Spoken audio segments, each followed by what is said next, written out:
Good morning, everybody. This meeting is called to order.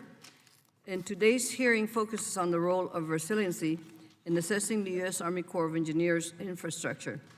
Let me begin by asking unanimous consent that committee members not on the subcommittee be permitted to sit with the subcommittee at today's hearing to ask questions.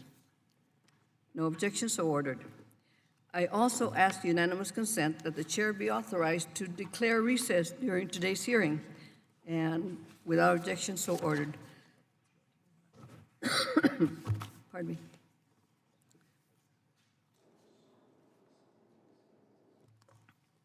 The Corps has defined resiliency as a holistic approach to addressing threats and uncertainty for acute hazards. These hazards include more frequent and stronger natural disasters, man-made threats, changing conditions from population shifts, and climate change, good old climate change. The Corps is the largest water manager in the nation, so it is important for us to understand how the Corps manages its inventory of projects in light of changing climate, including how it builds resiliency into its decision-making. This will be a critical discussion in the formation of a new Water Resources Development Act, WRDA. We must also keep in mind the funding increases caused by disasters. I'm already having a discussion of aging infrastructure, changing hydrological conditions, and how we can better respond to these changes in my district in Southern California and throughout the nation. We have several Corps facilities, including Whittier Narrows Dam. It is part of the Los Angeles County Drainage Area Flood Control System, which collects the runoff from the upstream watershed of the San Gabriel River and controls downstream releases to millions of people. Like many Corps facilities, it is over 50 years old. Mine is 62 years old. It is classified by the Corps as a Dam Safety Action Classification 1, the highest classification because of its potential risk to downstream populations should it fail. I am working closely with the Corps to ensure the dam safety work is started and completed after nearly 15 years working on it at the Whittier Narrows to protect our communities from the threats of today and the future threats of climate change. We're also pushing for another important reason, and that's the ability to use Whittier Narrows and other water infrastructure like the Prado Dam to meet the future water needs in the community. We cannot do this if they fall apart or are in danger of failure. In Southern California, over half of our water supply is imported from the Bay Delta or the Colorado River. We experience frequent droughts, so we want to be able to utilize existing infrastructure and operate them in a way that it meets existing authorized purposes, but also consider other needs like groundwater recharge and water supply. As an example of this with Prado Dam, a potential pilot project for the foremost informed reservoir operations. This project helped to conserve 12,000 acre-feet of water at Lake Mendocino earlier this year by relying on better forecasting to help guide operations. And we recognize that with what resiliency means for California will be different than what it means for the Midwest or the Eastern Seaboard. However, because the Corps projects have a real impact on everyday lives and livelihood of American families and on our local, regional, and national economy, it is important that the Corps consider resiliency as part of its mission every day. So I thank the witnesses for being here today and look forward to hearing your testimony.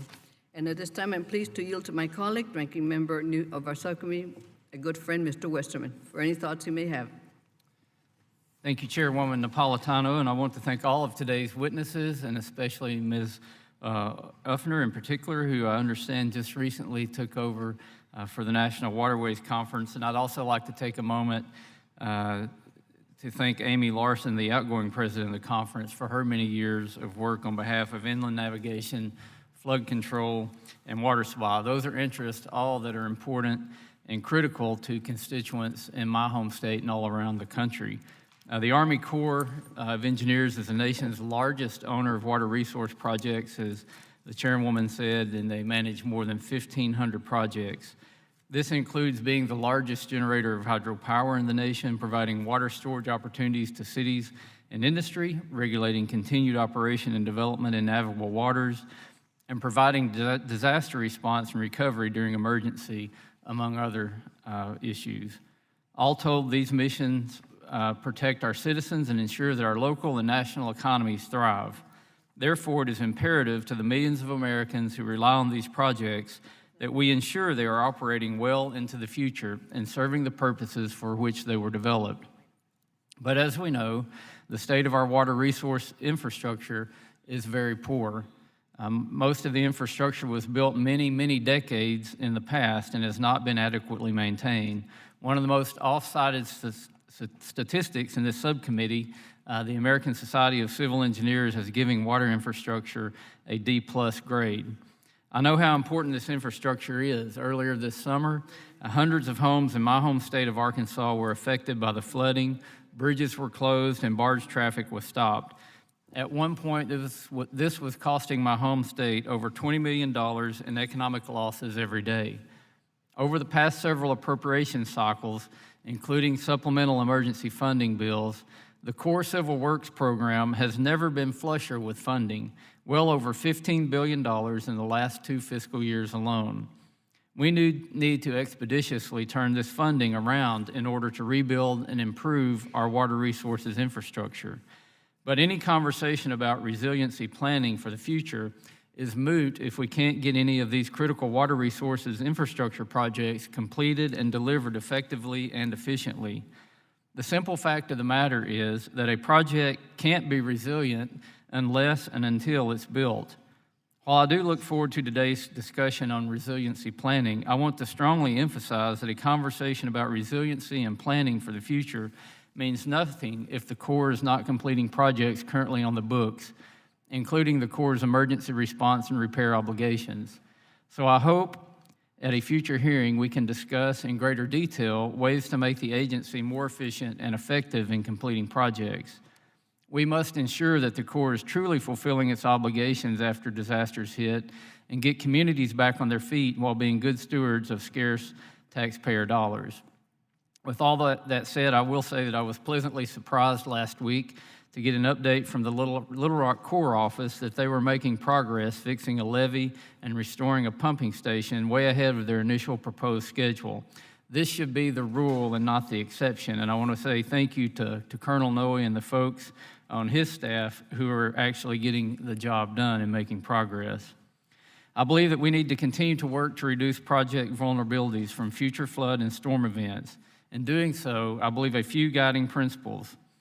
Non-federal sponsors in the Army Corps need to have equal seats at the table and not act as partners. Requirements should not be imposed on sponsors without their buy-in.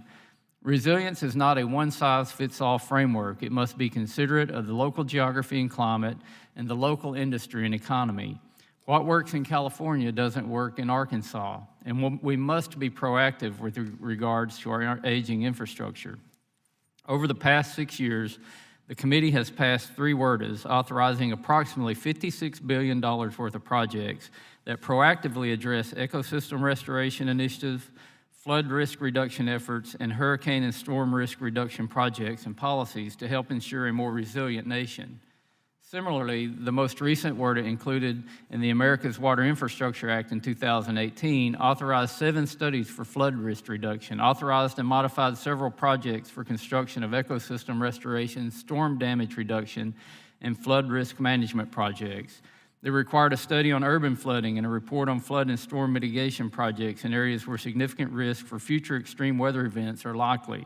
Required a report on North Atlantic coastal resiliency with considerations to current, near, and long-term predicted sea levels and storm strengths, and promoted natural and nature-based features in water resource project development, among many other provisions. I look forward to hearing the perspectives and suggestions from our witnesses here today as we look to inform our next WRDA bill.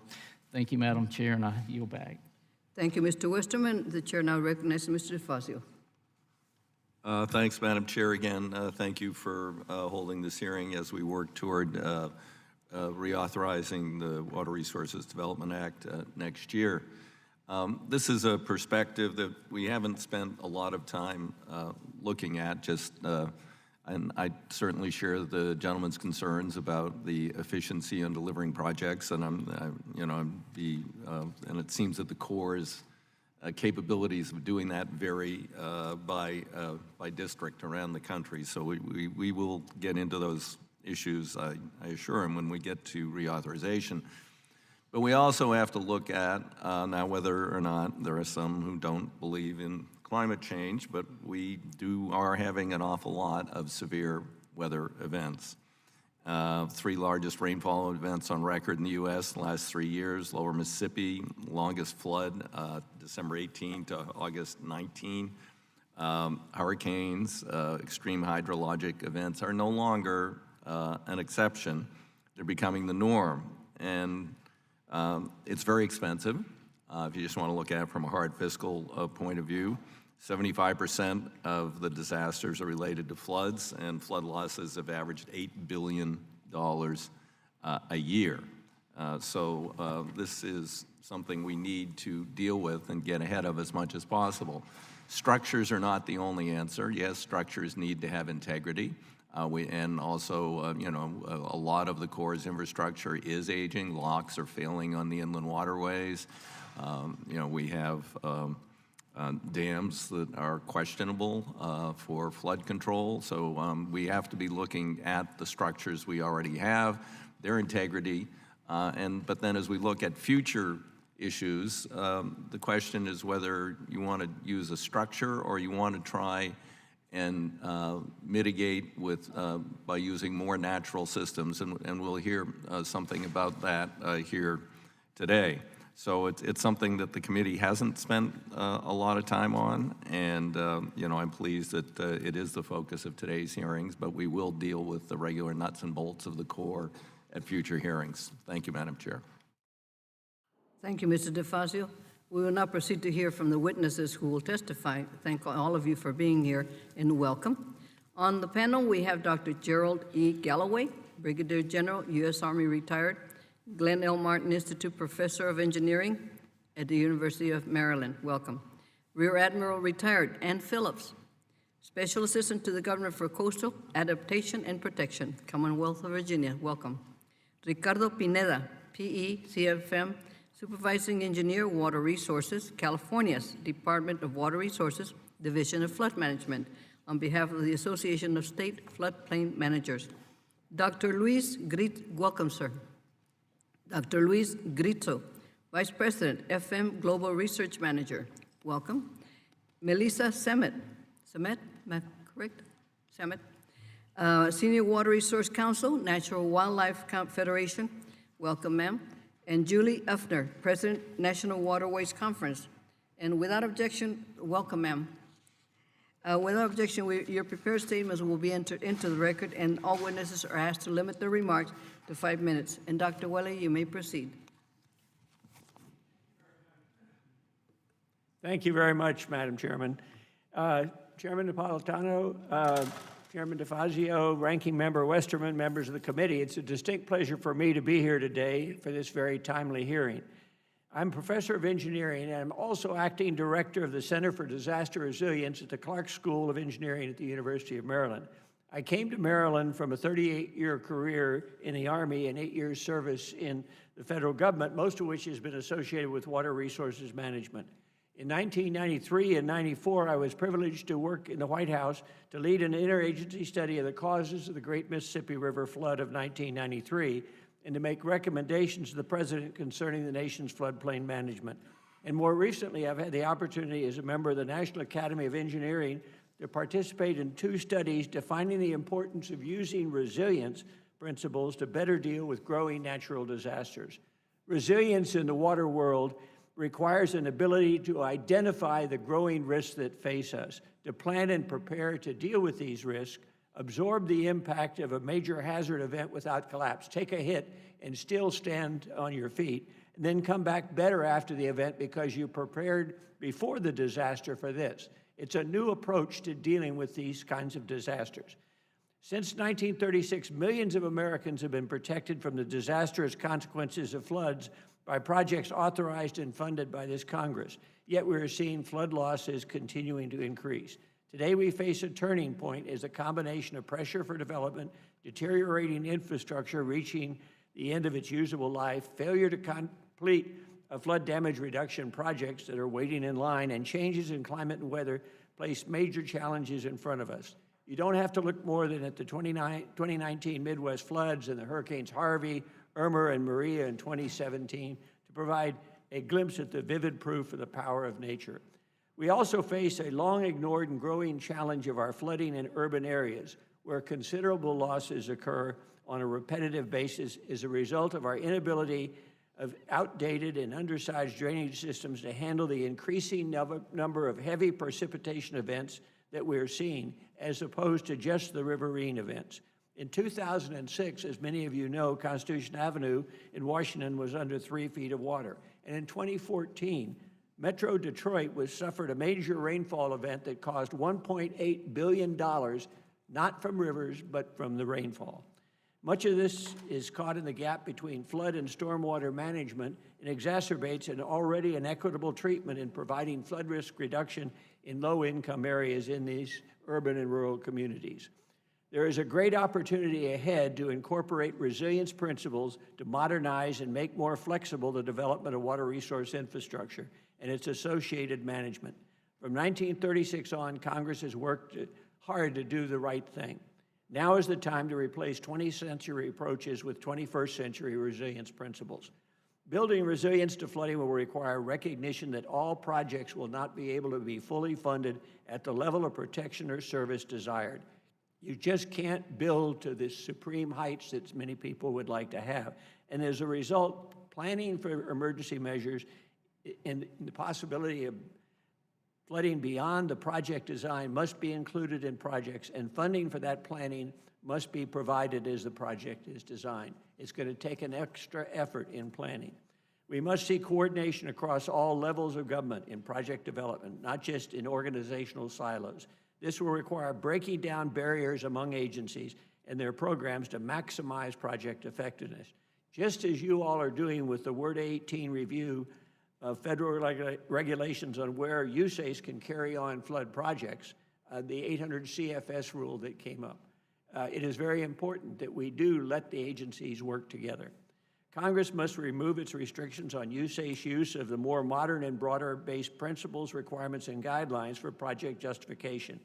These restrictions on use of PRG do not make sense anymore. Restrict full consideration of social and environmental flood risk reduction benefits and limit project innovation, and fail the economically less fortunate. Reports are made on flood disasters as they occur, but little is done to implement most of these recommendations found in the reports. Disaster preparation, resilience, requires consideration of lessons learned as they are presented. Lastly, resilience cannot be obtained if there is no funding, and this is something you all are well aware of. It is a challenge everywhere we go that smaller communities cannot handle this. This is a great opportunity ahead, and I look forward to helping in any way that I can. Thank you. Thank you, Dr. Holloway. Ms. Phillips, you're recognized for 5 minutes. Thank you, Madam Chairwoman. Chairman Napolitano, Chairman DeFazio, Ranking Member Westerman, members of the subcommittee, thank you for the opportunity to testify you all today on this very important topic. My name is Ann Phillips. I serve as the Special Assistant to the Governor of Virginia for Coastal Adaptation and Protection. I am a retired surface warfare officer.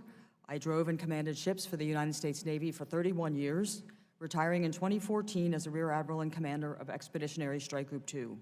Since then, I have been involved in multiple efforts to highlight the impacts of climate change on national security, and now focus on preparing Virginia's coastal infrastructure for the impact of sea level rise and recurrent flooding. Climate change has a significant impact on coastal communities and federal infrastructure in Virginia today. We deal with water where we did not plan for it to be, and that impedes the expected pattern of our lives, commerce, national security in some form with increasing frequency. This committee can help by aligning core planning standards, feasibility studies, benefit cost analysis processes, and by prioritizing environmental restoration and flood control projects over or separately from navigation projects, and reducing the flood control project backlog to prioritize the expanding needs of coastal states dealing with rising waters and recurrent flooding. In Virginia, we have over 10,000 miles of tidally influenced shoreline, the 8th longest in the country, as defined by NOAA, ranked just behind Texas. We've experienced over 18 inches of relative sea level rise in 100 years and expect to see that again by mid-century. Duration, severity, impacts of flooding have all increased substantially. We're not simply preparing, we're already living with water. We have a water-based economy, all at risk. Our cornerstones are our federal presence, arguably the largest concentration in the nation, including our largest naval base, Naval Station Norfolk. The Port of Virginia, 6th largest container port by traffic volume in the country, beach and water-related tourism, aquaculture, fisheries, waterfront property, and housing stock. Virginia localities in the Commonwealth have partnered with the Corps on 2 coastal storm risk management studies, both recommended by the North Atlantic Coast Comprehensive Study in 2015. The City of Norfolk completed their feasibility study this year and has entered pre-construction engineering design phase. The Northern Virginia study, which includes Potomac River from Great Falls to Prince William, started July 15th this year. These studies help to further define the needs of communities dealing with rising waters, but they don't give a complete and comprehensive understanding of the impacts across coastal Virginia. To do that, Virginia needs a full coastal study, and we have the authorization from the 2018 Water Resources Development Act, but we need Corps and this committee's support to appropriate funds ultimately for this work. The protection of substantial critical national infrastructure is at stake. Such studies must include federal and in particular DoD infrastructure where applicable. Civil works studies typically do not include DoD infrastructure due to restrictions on funding sources. Norfolk's study, as an example, did not include the impacts to or outcomes from storm surge or recurrent flooding to Naval Station Norfolk or Naval Support Activity Hampton Roads as related to impact on city infrastructure. Both of these are within the boundaries of the City of Norfolk. Both are on the Navy's list of most critical impacted facilities. We have a further challenge in Virginia in that the Sewell's Point tide gauge, our primary data source due to its long historic record, based on observed data, now exceeds the sea level rise projections of the Corps' preferred intermediate curve. This means that analysis using the intermediate curve can underestimate the rate of change and future impacts, which could result in under-engineered and under-designed solutions before projects get to the design and build phase. Using these conservative curves, the Corps is shooting behind the duck. It risks wasting federal dollars in a tail chase to address an accelerating problem. Under Governor Ralph, Northern Virginia is taking bold and substantive action to address this threat, signing 3 executive orders, directing creation of a coastal master plan, establishing a council on environmental justice, and setting floodplain management requirements and planning standards for state agencies. But even with strong state action, we cannot do this alone. The work of this committee is vitally important to protecting people and property. This committee must help states organize and prioritize flood control projects with the Corps, align Corps planning standards, studies, and cost analysis processes, reduce the backlog, again, and prioritize coastal states dealing with the new challenges of rising waters and recurrent flooding. Virginia is committed to building capacity for our coastal communities and to collaborate with our federal partners to prepare for and build resilience to this threat. We have no time to waste. My favorite saying, time and tide wait for no man. Thank you for the opportunity to testify before this committee, and I look forward to your questions. Thank you very much, Ms. Phillips. Dr. Pineda, you're recognized. Chair Napolitano and Ranking Member Westerman and Chairman DeFazio and members of the full committee, thank you for the opportunity to testify today in my role as Chair of the Association of State Floodplain Managers. You have my bio, but I'll point out that I have been working as a civil engineer focusing on water resources for over 39 years and in floodplain management since 2000. My comments will focus on the following 4 areas: strategic direction, levee and dam risk management, Public Law 8499, and water resources principles and guidelines. Under strategic direction, ASFPM recommends developing significantly more robust, non-project related technical assistance role for the Corps at the district level, either through the Floodplain Management Services Program or planning assistance to states or a new authority. The FPMS and PAS programs could serve to substantially expand the Corps' contribution to enhancing water resources resiliency and sustainability, and should be authorized and funded to at least $50 million annually.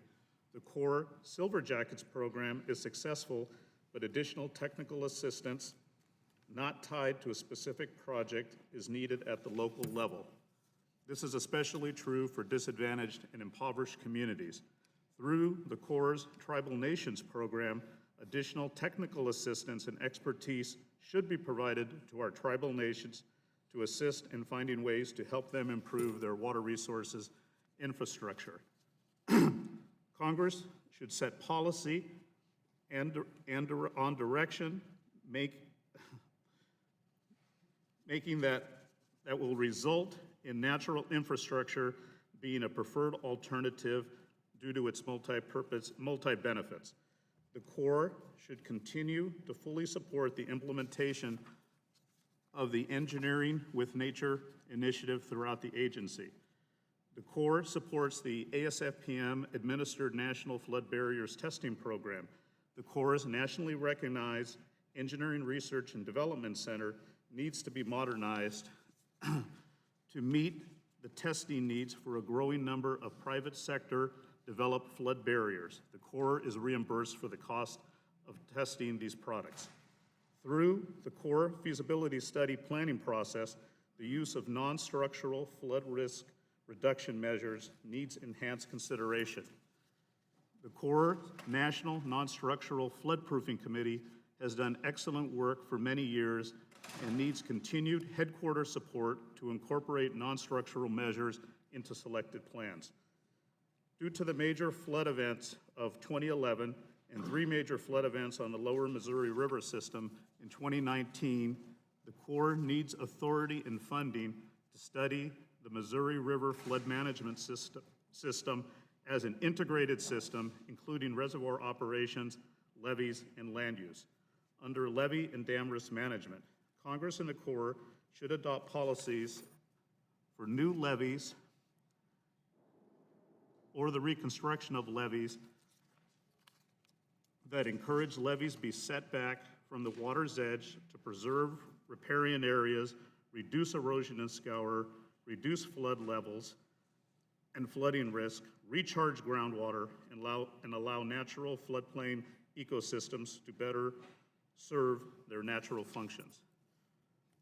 ASFPM recommends full implementation of the National Levee Safety Program. ASFPM recommends the Corps activate the new National Levee Safety Committee composed of federal agencies, state and local stakeholders, professional associations, and experts as directed in WRDA 2014 to develop consistent guidance for levee siting, design, construction, and operations and maintenance standards. Under Public Law 8499, conform the Public Law 8499 program cost sharing with other flood damage reduction programs to reduce federal disaster costs, reduce risk, and support greater use of comprehensive flood risk management and non-structural approaches. For every project, explicitly require consideration of realigning or setting back levee segments and integrating setback levees to the fullest extent possible. Under revisions of water resources principles and guidelines, ASFPM recommends that in developing implementation guidance for principle requirements and guidelines, agencies must require full accounting of ongoing long-term operations, maintenance, repair, rehabilitation, and replacement costs be included in benefit cost analysis for all structural and non-structural projects. ASFPM recommends that the Corps and other agencies develop and transform federal planning principles to a national economic resilience and sustainability standard. Thank you for the opportunity to testify, and I would be happy to answer questions at the appropriate time. Thank you very much, Mr. Pineda. And I next go to Mr. Grizzo. You're recognized. Dear Chairwoman Napolitano, Chairman DeFazio, Ranking Member Westerman, and honorable members of the subcommittee, thank you very much for the opportunity to testify today. My name is Dr. Louis Grizzo. I'm a mechanical engineer who serves as Vice President of Research for FM Global, one of the world's largest commercial industrial property insurance companies headquartered in Rhode Island. One of every 3 Fortune 1000 companies looks to FM Global to engineer down their risk against all hazards, including fire, natural hazards, and even cyber attacks. With approximately 10,000 company locations that are FM Global clients located in flood zones, our clients, who are also our owners as a mutual company, realize the critical importance of protecting flood risk for their well-being in our nations. FM Global has been working to do this since 1835. The founder of the company was a Rhode Island mill owner who realized he could do smart engineering things to reduce against the catastrophe of his times, devastating mill fires. He did these measures, still needed insurance, and banded together with other mill owners to form a mutual company. These principles are still the operations of which FM Global acts today, with over 1,300 engineers located worldwide, performing 100,000 risk assessments of client locations each year. We know that efforts to reduce risk, improve resilience, are most successful when they're complemented by local, state, and federal initiatives. As the world's most frequent flood hazard, nowhere is this approach more important, and no time is it more important than now. The science is clear. We know flood risk is increasing due to a warming climate and due to an increasingly hardened landscape and additional development. Examples of public-private partnerships that can be successful are the development of ANSI Standard 2510 for temporary flood barriers. These temporary flood barriers are tested at the Army Corps of Engineers Research Center. These are also part of the National Flood Barrier Program with the Association of State Floodplain Managers. These measures work. In Hurricane Harvey, locations that used them reduced their loss by 80%. However, not all loss is preventable. We know that insurance is still needed. We work with our clients to implement the fraction of insurance available for the National Flood Insurance Program and then underwrite based on scientific and engineering risk assessments, not actuarial methods, to cover the remaining risk. This is increasingly important as we know the future is not going to be like the past. Unfortunately, even the most comprehensive insurance program is not enough. When companies experience flood losses, they lose market share, they lose shareholder value, supply chain integrity. It damages their reputation, it damages investor confidence and growth, and most importantly, business suffer regional damage, including families that depend on those businesses for paychecks for their livelihood. In aggregate, long-term losses to U.S. business erode our country's economic competitiveness. For many commercial properties, the first line of defense is levees. We support work with clients' local authorities to assess levees and other flood management options, including environmental ones. Well-designed and maintained levees are obviously very effective at preventing losses. However, maintenance is severely lacking. There are two other unmet needs.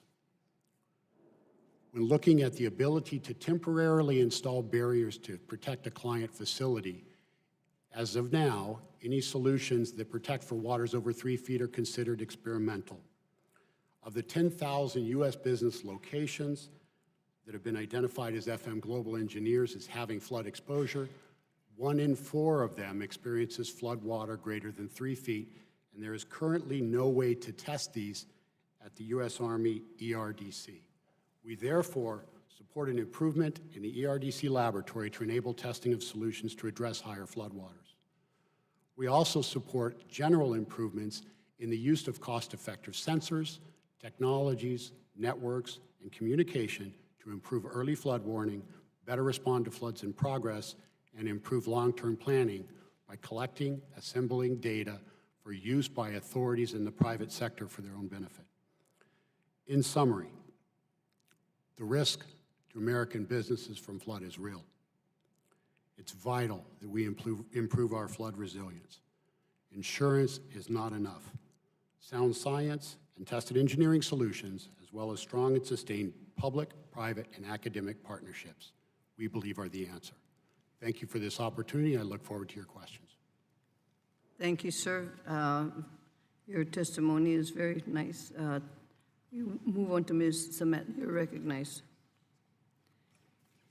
Chair Napolitano, Chairman DeFazio, Ranking Member Westerman, and members of the subcommittee, I want to thank you for the opportunity to testify before you today.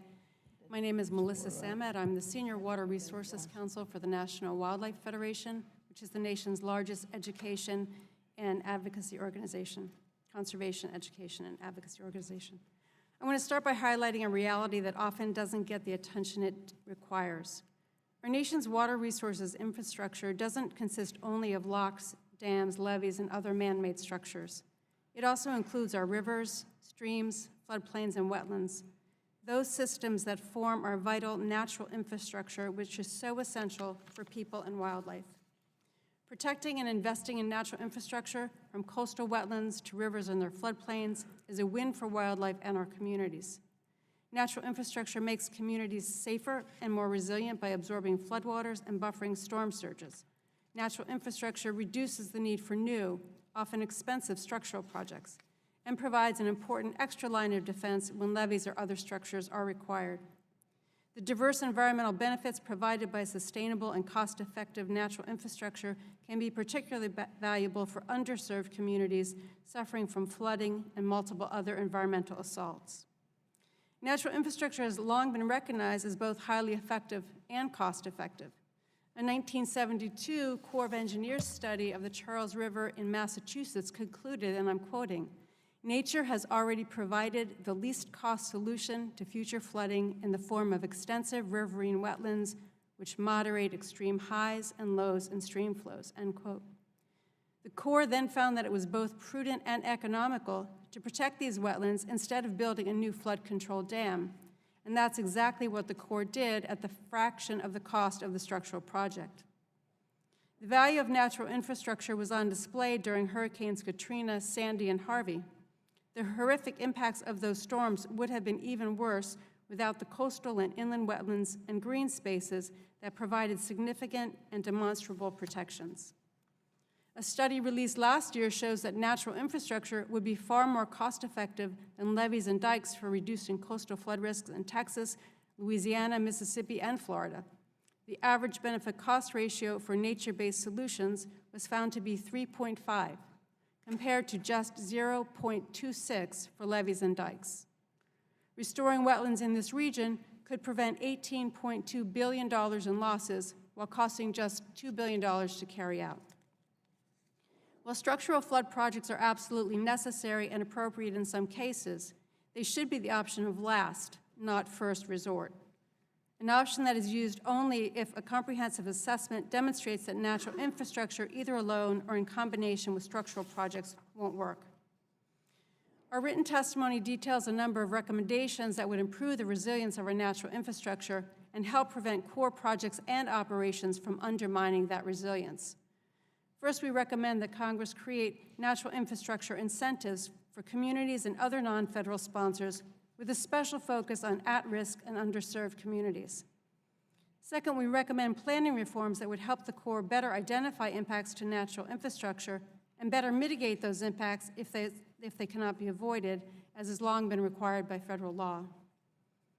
Third, we recommend improvements to the way the Corps accounts for project costs and benefits, including accounting for lost ecosystem services as a project cost and increases in ecosystem services as a project benefit to make sure that natural infrastructure is properly accounted for in the benefit cost analysis. Fourth, we recommend creation of an Ecological Services Directorate within the Office of the Chief of Engineers to increase the Corps' capacity to take full advantage of existing programs, authorities, and operations to protect natural infrastructure and minimize expenditures for emergency response and rebuilding. And notably, some of the Corps' actions actually increase flooding in some areas and increase drought in other areas, and those issues really do need to be addressed. The National Wildlife Federation respectfully urges the committee to adopt these recommendations that will provide important benefits that will run across all of the Corps' business lines. I want to thank you for the opportunity again to present this testimony, and I look forward to your questions. Thank you very much, Ms. Samet. Did I pronounce it right? Samet. Thank you. Yes, Ms. Uffner, you're recognized for 5 minutes. Good morning, Chairwoman Napolitano, Chairman DeFazio, Ranking Member Westerman, and members of the subcommittee. I am honored to testify before you today on the potential next steps for a Water Resources Development Act that may be considered by Congress next year. My name is Julie Uffner.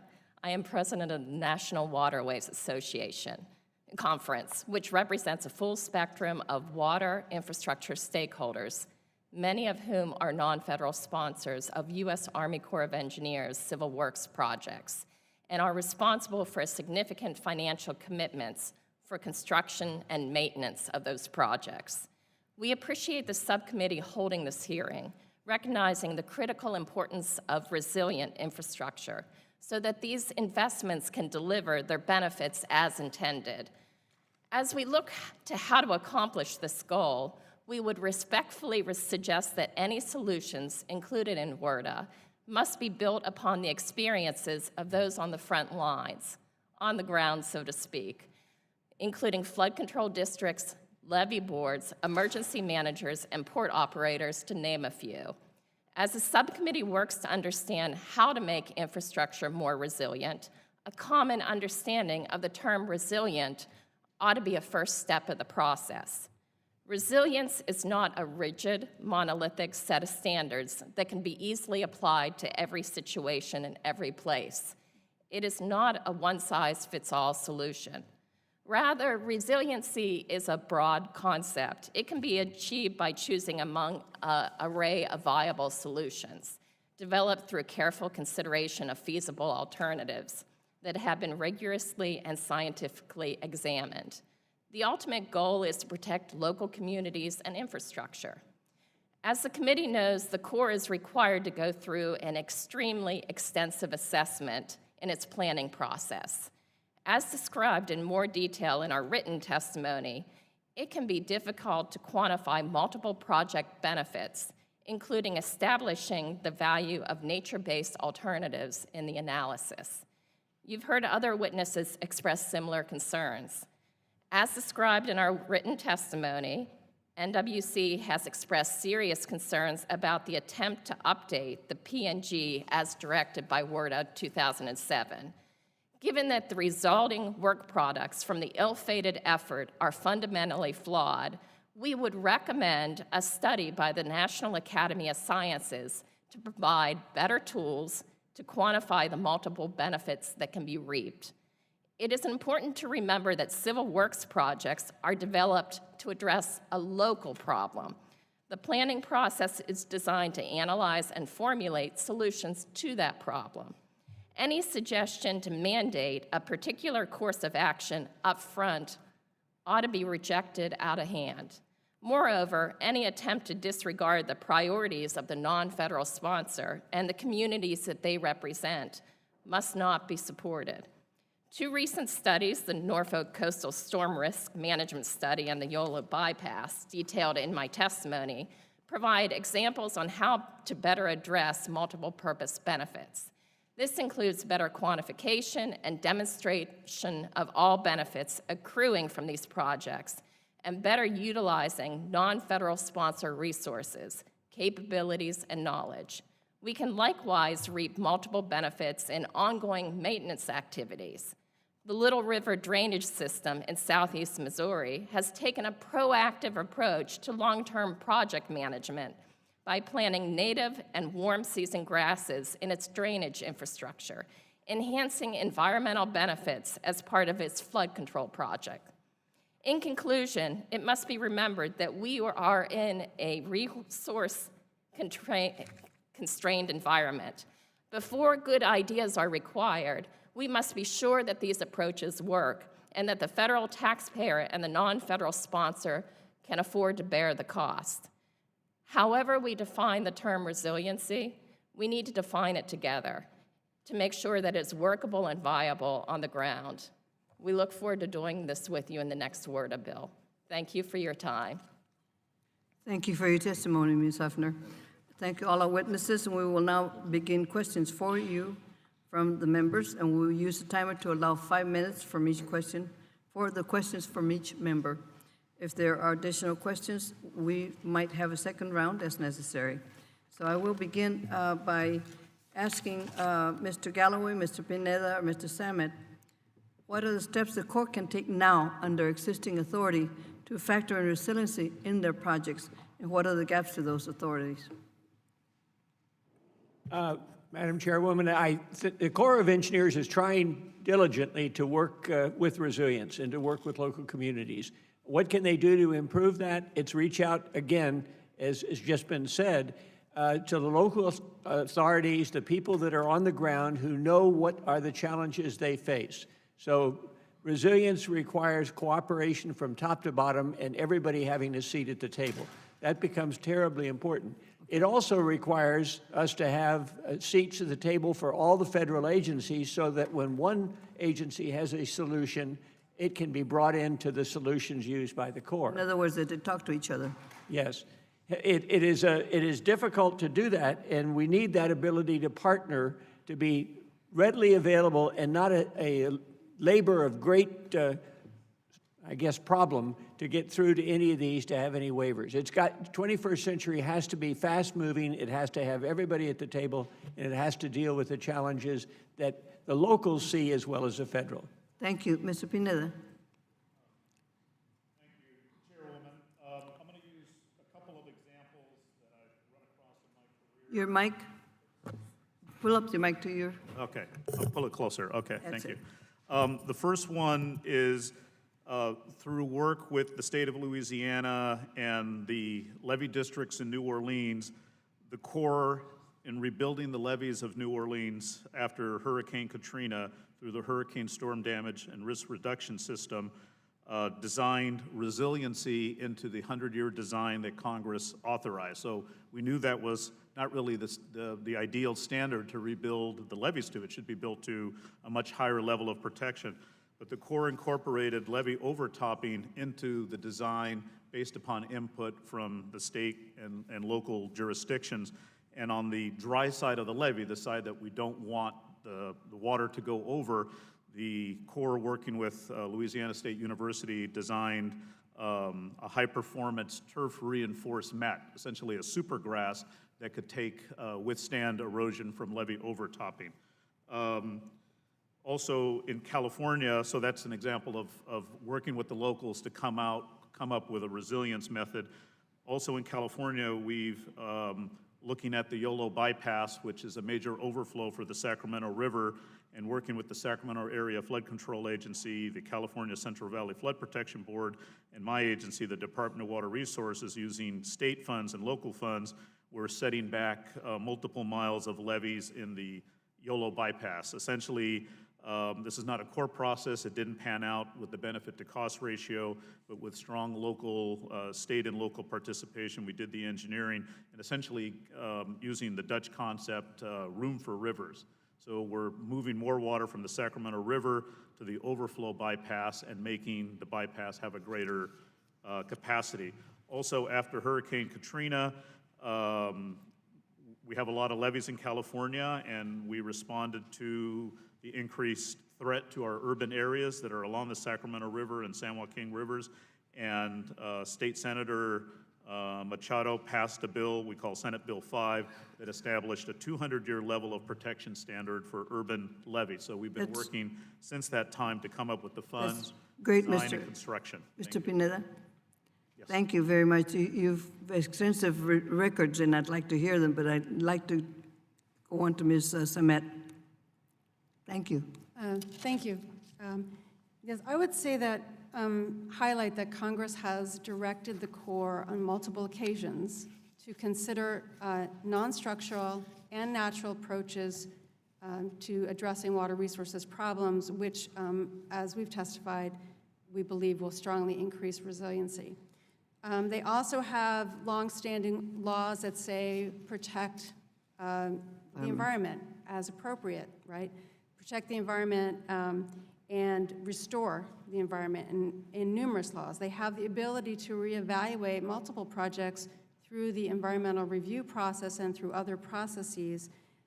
So I think that nothing actually stands in the Corps' way to doing better work with respect to natural infrastructure, but they clearly need more of a push and more guidance, and I think also clearly more capacity to be able to look across their business lines to see the best use that they can make of natural infrastructure and making sure that they're not damaging it inadvertently or creating inadvertent problems.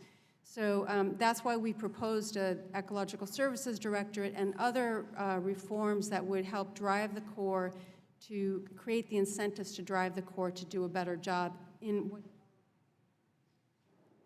Thank you very much. My time is up. Mr. Westerman. Thank you, Chairwoman Napolitano, and again, thank you to the witnesses for being here today.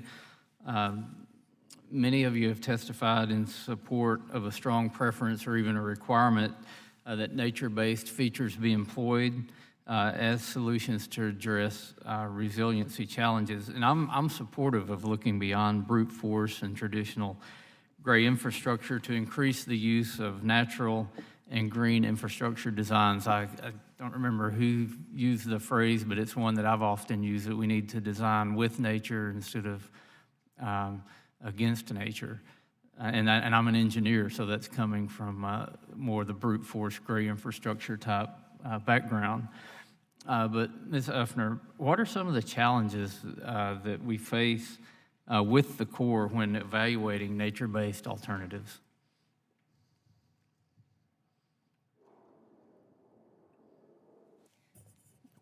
Thank you for your question. As you know, we live in a resource-constrained environment, and so it's really important for us as non-federal sponsors to work closely with the Corps to meet the goals of our local communities. For example, to address flooding concerns. So the planning process is intended to address a lot of these concerns, and hopefully they're met within the planning process. When looking at green infrastructure or natural infrastructure specifically, right now there's not a strong mechanism within the planning process to really quantify that, and that can be somewhat of a challenge. Ultimately, at the end of the day, our communities and our non-federal partners need to come together with the Corps and better discuss these challenges, and we would recommend that the Army Corps of Engineers utilize the non-federal sponsors more to meet these challenges. They have a lot of knowledge on the ground that would be very valuable to the Corps. Okay, several of you used examples and talked about types of natural infrastructure and how you can obtain resiliency with it. And, you know, in hindsight, looking back at the massive levee systems that we have in our country, we could probably be critical and say that we should have done a better job of making those floodplains wider and not putting the levees so close to the rivers. But if you look back historically, some of these floodplains were miles and tens of miles off of the river channel when the flooding happened. So if we were to try to widen some of the levees and widen the distance off of the river, is there enough research to know the sweet spot where to put the levees, and can we tie those levees into existing levees? Because now you've got development up close to the levees, and it can be very expensive to move some of the levees. But you know, exactly how do you do that? And I'll ask the engineers on the panel. How would you suggest we do that? Thank you very much for your question. As one engineer to another and to the others, these kinds of design approaches we believe can be effective if well designed for the application. However, we have to recognize that when implemented by U.S. businesses, they're giving up valuable real estate for this space. That will be a challenge. What will mitigate those challenges is having some good design standards as available in our publicly available data sheets or other standards to guide them to how to implement these kinds of measures in their businesses. Because for a business, the worst case scenario is to make an investment, sacrifice their real estate in hopes something's going to work and have it not be effective and their business suffer a flood loss anyway. We believe with good standards that apply to a wide variety of scenarios, these can be improved and these measures can be effectively implemented.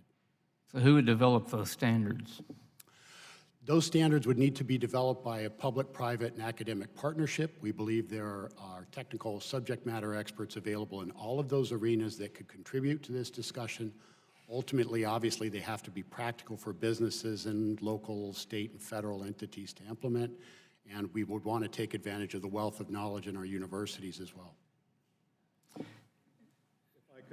I could add that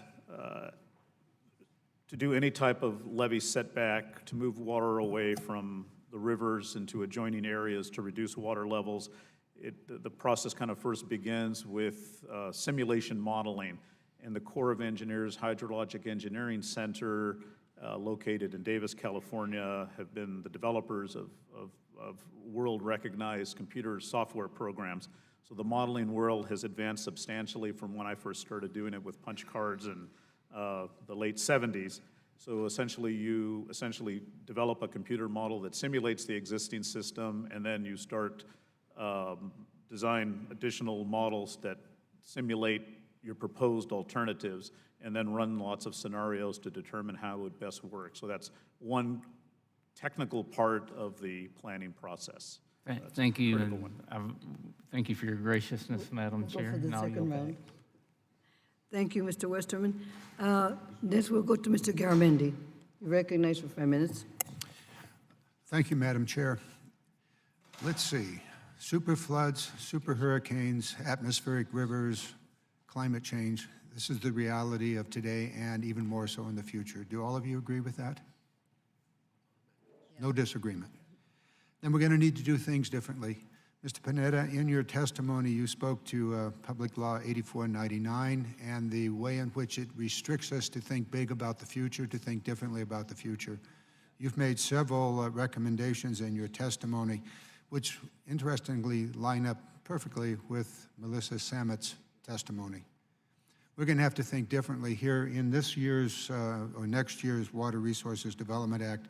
We need to provide the kind of flexibility and new mandates for the Army Corps of Engineers and local flood control agencies to adjust to the realities of climate change and more flooding. That means, in my view, setbacks. And I'd like to get into this in more detail. You make several recommendations, Mr. Panetta, in your testimony about what we must do differently. Could you please take the top three and explain what they are to us? Well, essentially, let me make sure I've got. With Public Law 8499, you know, it's a repair program after a declared disaster. So there's usually a rush to fix the levees as soon as possible. Other infrastructure could be repaired under PL 8499, but sometimes we have to take a pause to determine for each of the damaged sites which is the best alternative, and many of the sites have been damaged before. So you have to kind of analyze each one and determine if there's a better solution for that particular problem. After a significant high water flood event in 1997 on the San Joaquin River system, there were a series of levees in 3 levee districts, which we call reclamation districts in California Central Valley, that the Corps of Engineers, through their planning process, determined that it would be best to decommission those levees and let the floodwaters move into the area and essentially purchase a flowage easement in those areas. And so that it took a long time to implement, but that project eventually was done. So the levees were essentially decommissioned out of the federal state system. So it's, again, you go back to the kind of the modeling process and kind of having run simulations about what's the best way to improve the system, and when an event comes and damages levees, be ready to make proposals about the best way to make those repairs, which may not necessarily mean repairing the existing levee in its current alignment. It may mean moving it back a little bit.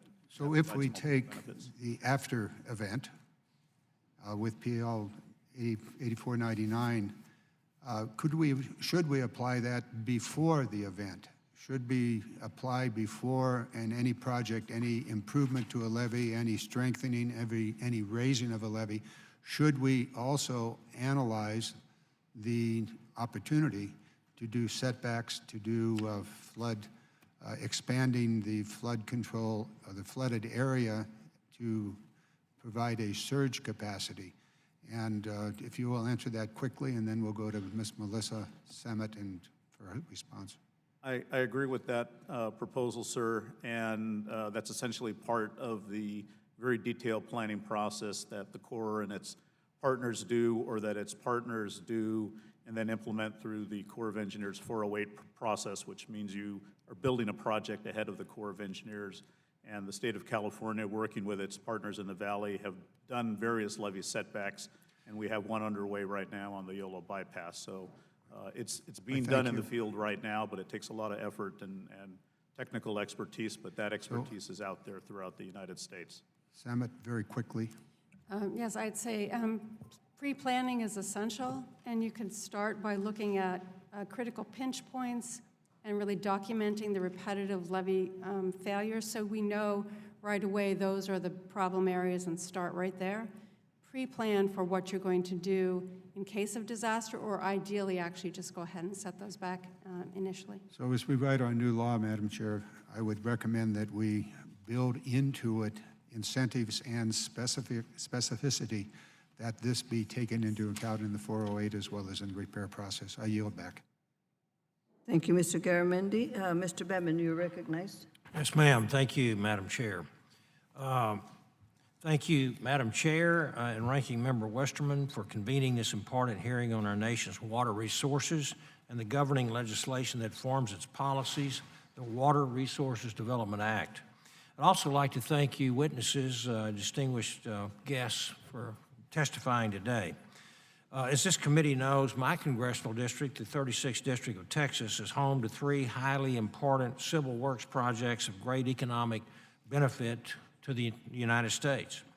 Number 1, a project to deepen and widen the Houston Ship Channel, currently undergoing a review by the U.S. Army Corps of Engineers. Number 2, a federally funded project to deepen and widen the Cedar Bayou navigation channel.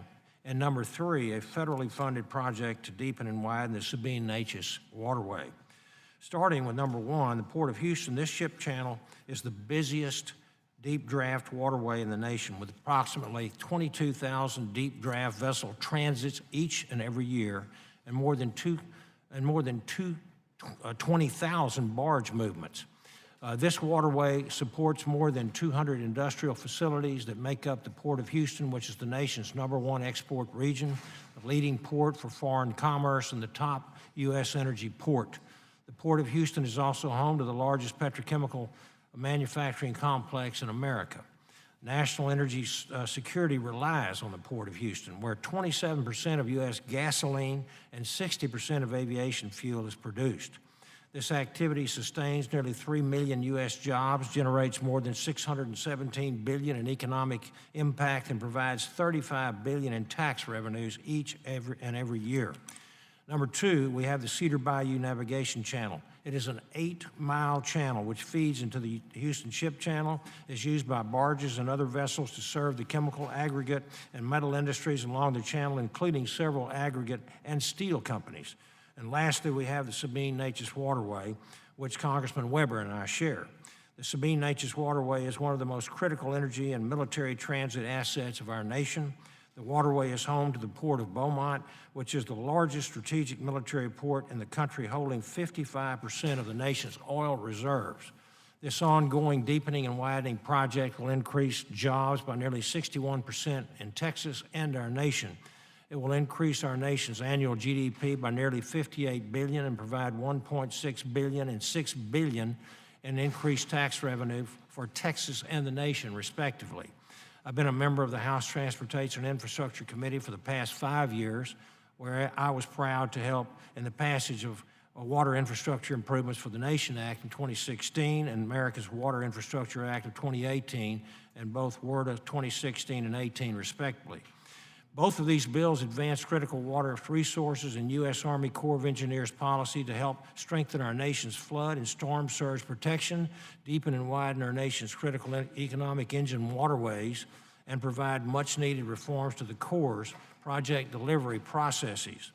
The reason I highlight these immensely important projects is that as we develop a word bill over the next few months, we need to address changes to key Army Corps policies that would provide better efficiency and effectiveness in the delivery of hurricane and storm damage protection while ensuring the viability of critical economy-driving projects like the ones that I've just mentioned. While these projects provide great economic value to Texas and the nation as a whole, the real value is the many men and women who work at or along these waterways, not providing a necessary level of resilient protection that would be doing them a huge disservice. So my question this morning is in what ways, and I direct this to Mrs. Uffner, if you don't mind, my question to you is in what ways should we improve collaboration with infrastructure agencies like the Corps going forward to make sure that vital projects to this country's infrastructure and economy are completed in a timely manner? Yes, ma'am. Thank you for that question, Congressman. First, we need to break down barriers among agencies so they can communicate. And then it goes back to the stakeholders. As we discussed earlier, we live in a resource and constrained environment, correct? Absolutely. We have a limited amount of money. Stakeholders, including the non-federal sponsors who are responsible for the projects and making sure communities are safe, they work closely with the Army Corps of Engineers to make sure that these projects meet the demands as intended by their communities. We would also recommend as we move forward in a next WRDA that Congress authorize a study in the National Academy of Sciences on natural-based infrastructure to see the role that they may play in projects. Typically, as part of such studies, the Academy's Water Science and Technology Board holds open meetings, and they invite non-federal sponsors and other stakeholders to come and present their views. Additionally, as the Corps moves forward, anytime that there's an opportunity to provide public comment on any of these ideas, we would welcome the opportunity. Okay, thank you, and I yield back, Madam Chair. Thank you, Mr. Bevan. Next, we recognize Mr. Carvajal. You have 5 minutes. Thank you, Madam Chair. And first, let me start by congratulating Julie Uffner in her new post with the NWC. I worked with Julie many a years when I was in local government with the National Association of Counties. So congratulations on your new post, Julie, and good to see you again. Mr. Panetta, thank you for coming today as we begin the reauthorization process for the Water Resource Development Act, also known as WRDA. From my time serving as county supervisor in Santa Barbara County, California, I know that one of the biggest issues local governments face when working on federal projects is the need for technical expertise from federal agencies. In your testimony, you specifically mentioned the need for the Army Corps of Engineers to take on an enhanced role in providing technical assistance and problem solving to help with local needs. Can you elaborate further on what you mean by this? And two, are there any existing programs the Corps could expand to further this goal? I know you discussed the Floodplain Management Service, FPMS program, as a potential solution. Yes, thank you, Congressman. The Corps has 3 programs: planning assistance to states, floodplain management services, and one that started a couple years ago called Silver Jackets. So those are existing programs, but I can't comment on specific funding, but we believe that funding could be substantially increased. I think the main point that I would make is throughout the country, I believe there are 37 or 38 Corps district offices, and 3 in California, San Francisco, Los Angeles, and the biggest one, Sacramento. And the level of technical expertise of engineers, scientists, and planners within those districts is tremendous. There's a strong esprit de corps, and but small communities, tribal nations, need that technical assistance from the Corps, which is essentially right now, in many cases, outside of these small assistance programs, PAS, FPMS, and Silver Jackets, they need another source of funding. It's essentially, they can't really help unless they can charge it to a project. So the technical expertise is there, the desire of the employees to help small communities and other communities solve their problems is there, but a lot of times it's getting the delivery to the communities and being able to charge it to an appropriate program. So. Thank you. Mr. Panetta, as you are probably well aware of, the Army Corps of Engineers has a significant backlog. In my district alone, the Mission Creek Flood Control Project has been in the works since the late 1960s. Let me repeat that, the late 1960s.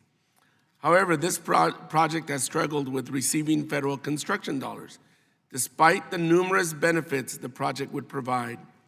In your testimony, you mentioned that the Corps has operated under a restrictive framework that has not allowed it to modernize how we calculate benefit cost ratios. Do you have any suggestions on how Congress can help tackle this problem to ensure we are accounting for the numerous environmental benefits a project may bring, as well as accounting for resiliency? Thank you, Congressman. I think I mentioned in my testimony, and others talked today about the benefit cost ratio, and essentially would be under the principles and guidelines, otherwise known as P&G, and I believe previous Washington administration put forth kind of an update to those called PR&G, Principles, Requirements, and Guidelines, and implementation guidance was being developed, and for a reason I'm not totally clear on, it did not proceed. So I believe those new, at the time a couple of years ago, those PR&G guidance took into account trying to quantify the non-traditional benefits that the Corps doesn't explicitly recognize right now, such as the ecosystem and life safety. So right now we essentially generally calculate reduction to damage to structures, houses and non-residential structures, but it needs to be expanded. This is not a new issue. It's been going on for a long time, and that's why many states and organizations working with the Corps sometimes build projects on their own they believe have a positive benefit to cost ratio calculated using a different methodology, factoring into account those other benefits. Thank you. Ms. Uffner, does NWC have any thoughts on how to account or provide input on how to account for environmental benefits that might raise the ratios with the Army Corps? Thank you, Congressman. It's always good to talk to you. We are encouraged by the work that is currently ongoing in the Army Corps of Engineers Research and Development Center to develop methods to evaluate and quantify these benefits. It's a good first start. But we also are encouraging Congress to move forward with a study through National Academy of Sciences to really rigorously examine this, because what works in one part of the country, for example, what would work in California may not work on the East Coast. So we want to make sure that we have a full study of the types of infrastructure that is available and a good understanding about where it will work. Thank you very much, Madam Chair. I yield back. Thank you. I'll now recognize Mr. Graves for 5 minutes. Thank you, Madam Chair. I want to thank members of the committee. General Galloway, it's nice to see you again. Mr. Panetta, I appreciate the opportunity to see you again as well, and appreciate both of y'all's efforts in Louisiana in recent years. A couple of questions. You both, or I guess many members of the panel, talk about the need to improve our resiliency standards. Couldn't agree more.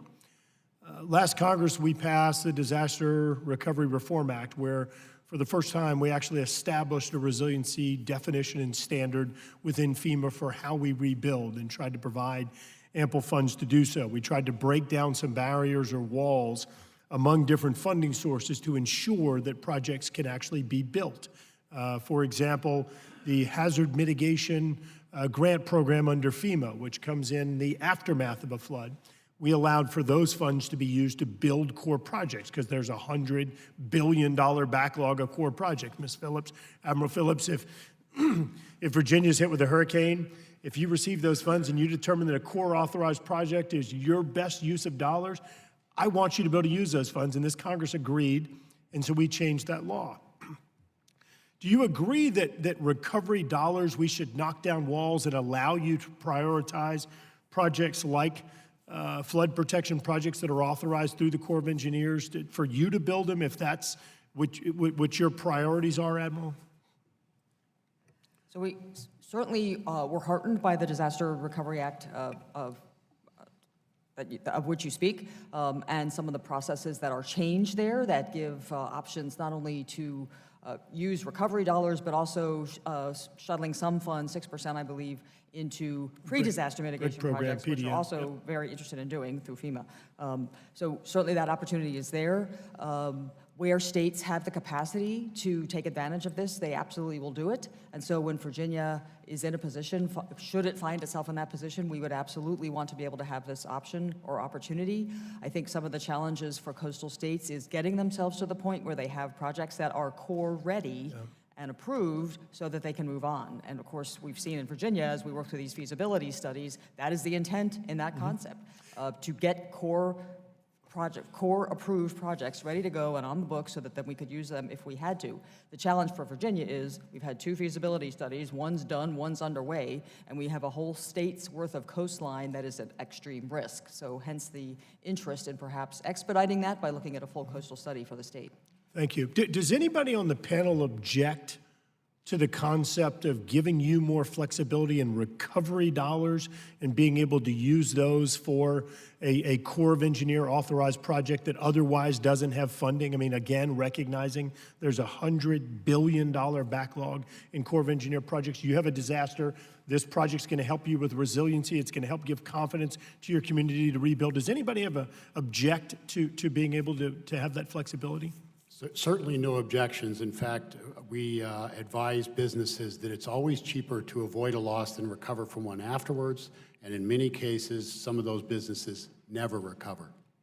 Thank you. Could I just make please, the point that, unfortunately, if you don't give time-sensitive funding to these projects, many of them will just slip by the wayside and they'll never get taken care of. So speeding things up, giving the solution there rather than have somebody come up with some alternative solution that just doesn't work is going to make a big difference. You're going to get things done that need to be done, and it's driven by the local level. Thank you, General. And Madam Chair, I want to make note that every member of the panel agreed. I'm sorry, were you going to? Microphone.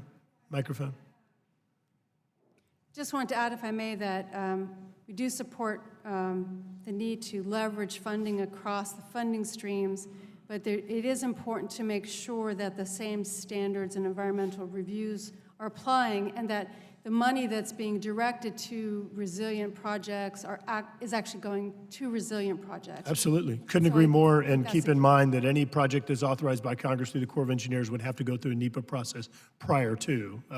But Madam Chair, I want to make note, every member of the panel agreed, yet just yesterday, we passed a bill that would actually prevent community development block grant disaster recovery funds from being used for Corps of Engineer project. It doesn't make sense, and it's contrary to what this committee's been doing. It wasn't our bill, as you know, but contrary to what this committee's been doing. General Galloway, I want to ask you this. All of you, and I want to ask this question for the record, as I'm out of time. All of you talked about the need to build more resilient projects. Couldn't agree, better resiliency standards. We have a $100 billion backlog. General, you worked with the Corps for decades. To add new standards doesn't do any good if we can't actually deliver projects. The Corps is taking decades in some cases to deliver projects. I'd love y'all's recommendations on how to improve the Corps project delivery process. Yield back. It is a challenge to figure out how you deal with that. It is, but I would appreciate if y'all could submit in writing just your thoughts, if you have any, on how to improve it. I would appreciate it. Thank you, Madam Chair. Thank you. The gentleman's time's expired, so I will now recognize Mr. Lowenthal for 5 minutes.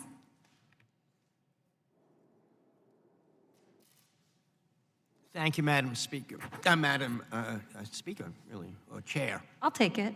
I'll take it. I'll give it. You know, I've been really fascinated by following the discussion on the use of natural infrastructure by the Corps. And so I want to go to Ms. Samet. You haven't chimed in yet. We've had others specifically, although it was in your testimony very, very completely. And I'm interested in following up on your testimony on the use of natural infrastructure in Army Corps projects. And you know, I'm a member of SEEK and vice chair, and we've advocated that the Congress include policy to increase the use of natural infrastructure for stormwater management, coastal protection, water filtration, storage. And you mentioned in your testimony these projects can help meet the needs of our communities while also benefiting the fish and wildlife. But too often they face significant hurdles due to, as has already been pointed out, the Army Corps' benefit cost analysis. That's really what we're going to be looking at specifically.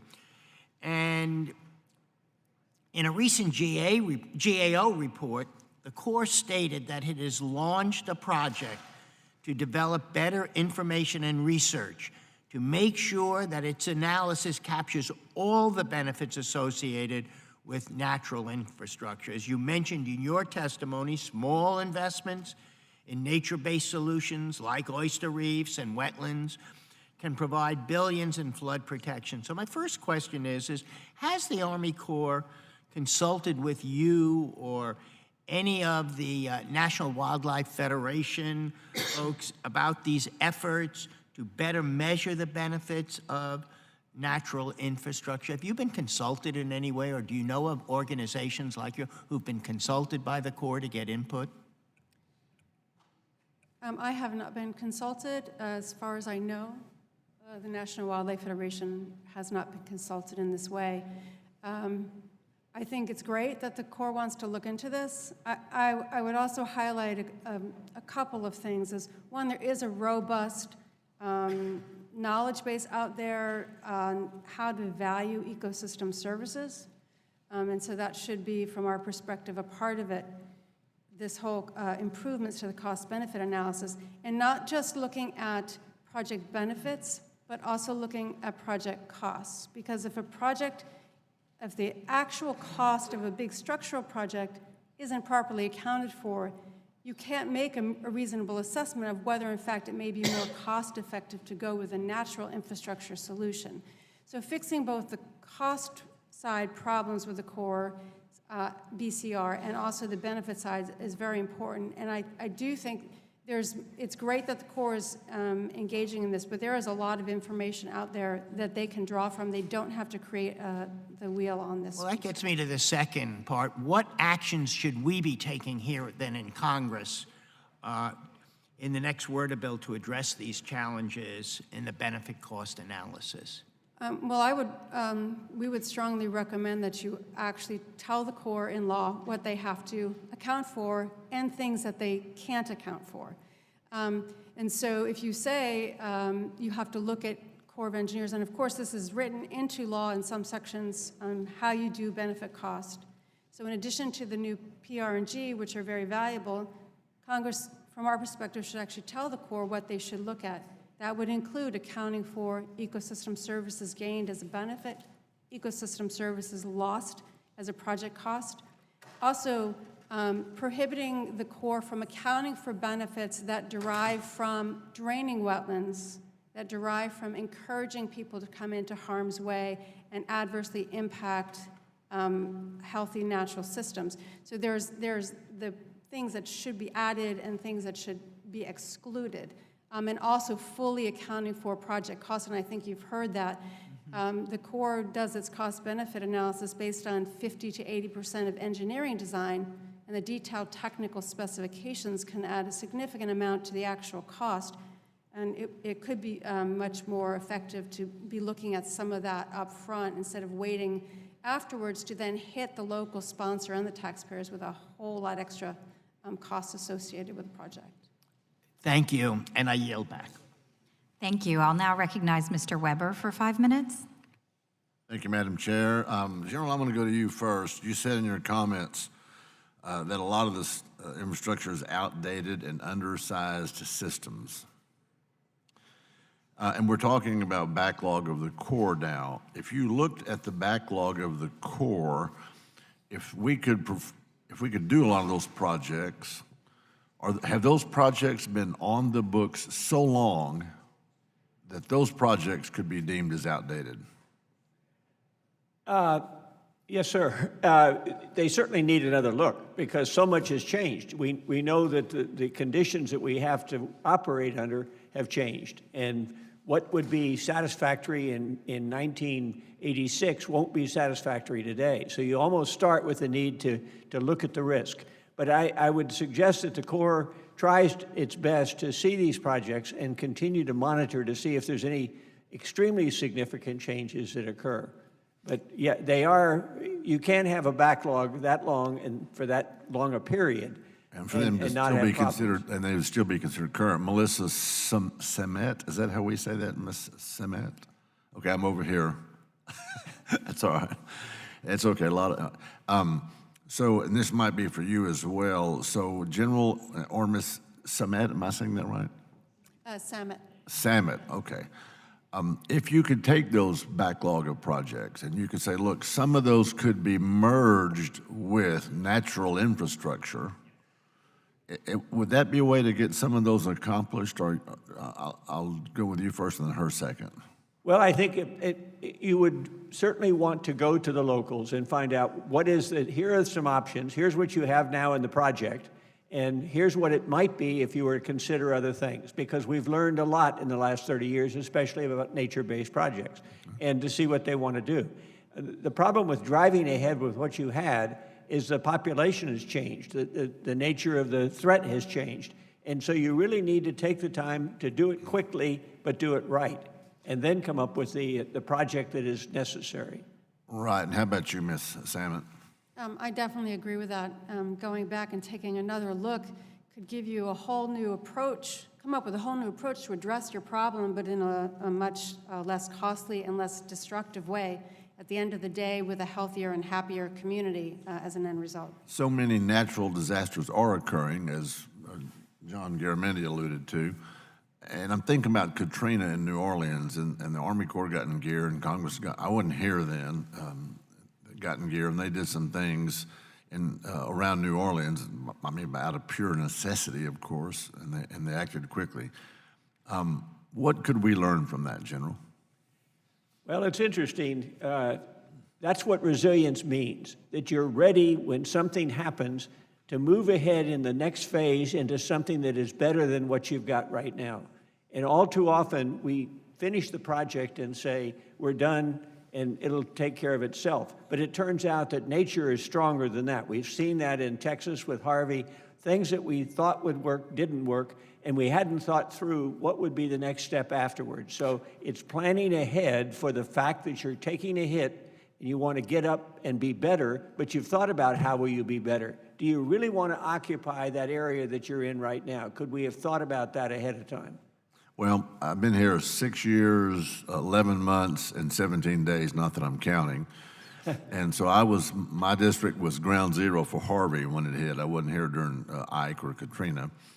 And there's a law, and I'm trying to remember the name of it for the life of me, that says you can't do more than what was there. Can anybody help me with that? There's a bill that says, you can't build it back better. Basically, I'm talking about disaster relief with houses and stuff like that. You know the law I'm talking about? I'll find it. There is some in the issue of, Mr. Pineda's already talked about the PL 8499, where you can go with that, how much more you can improve, because they don't want that to be the source of a new project. On the other hand, it doesn't make sense, as you've said in Houston, you had areas that certainly were subject to flooding that nobody thought were going to flood. Right, and I live south of Houston, about 25 miles. Mr. Pineda, you said in your comments that the Corps in California, I forget what part, have designed a model that's world-renowned in a simulation. Where was that in California, the Corps? Congressman, that was the Hydrologic Engineering Center in Davis. Davis, California. So they developed software, and that's part of the Sacramento district. When did they do that? I think they introduced, and General Galloway may be able to help answer it. I was first exposed to it in the in the late 1970s, but I think the computer programs came out earlier. Okay. Mr. Grizzo, you're shaking your head as if you might know. I don't know the details, Mr. Congressman, but I certainly know of these kinds of tools. Okay. And they are available today. Okay. Well, thank you, Madam Chair. Before I yield back, I want to wish our friend Bruce Westerman and Salud Carvajal, both of them, a belated happy birthday yesterday. I yield back. Thank you, Mr. Weber. Happy birthday, Mr. Westerman. I will now recognize Ms. Craig for 5 minutes. Thank you so much, Madam Chair. And thank you to all of the witnesses for being here today. As you all know, the first 8 months of 2019 were some of the wettest on record for the nation. Flooding levels were unprecedented in the Missouri, Mississippi, and Arkansas River watershed, including the river towns in my district in Minnesota, such as Hastings and Red Wing and Wabasha. After spring floods subsided, snow melt added even more water and sediment to the system. Sediment buildup that is required to be dredged by the Army Corps. Heightened sediment levels continue to be a challenge for the entire inland waterway system. The Corps are faced with a yearly feat, how to dredge quickly enough to allow the river to function on the economic engine that our business community and farmers depend on. And now in Minnesota, everything is starting to freeze a little earlier than normal, so it's been quite the season. This fall, I led a letter asking for the release of emergency funding for around-the-clock dredging that was needed to keep the river operational. I'm told that next year's dredging will likely be even more severe. So I'm going to broadly address this to all the panelists. The Corps operates and maintains critical flood control, navigation, and environmental restoration projects throughout the Midwest. What do you think about whether the Corps has the resources they need to overcome this increased flooding activity and correspondingly increase dredging? And with what we're seeing in the change of weather patterns all over, give me some just thoughts on what we need to be thinking about from a forward-thinking perspective.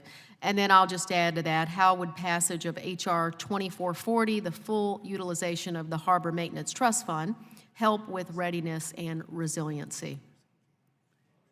I'm willing to jump in and say that Thank you, General. made a comment initially that we need to have a comprehensive look at the Mississippi and Missouri. We've been talking about it. We've tried to. In the 1993 report, the big floods there, we said this area has not had the full inspection that it needs and a plan developed to move it forward.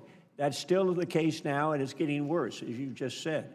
And so it means, too, we have to bring together our navigation systems, our flooding systems. We have to think of these as a concrete whole for the upper Midwest. And so I would support taking action to give the Corps the responsibility to do a more comprehensive study that would involve the issues that you're raising. Would anyone else like to tackle that? Congresswoman Ricardo Pineda here from Association of State Floodplain Managers.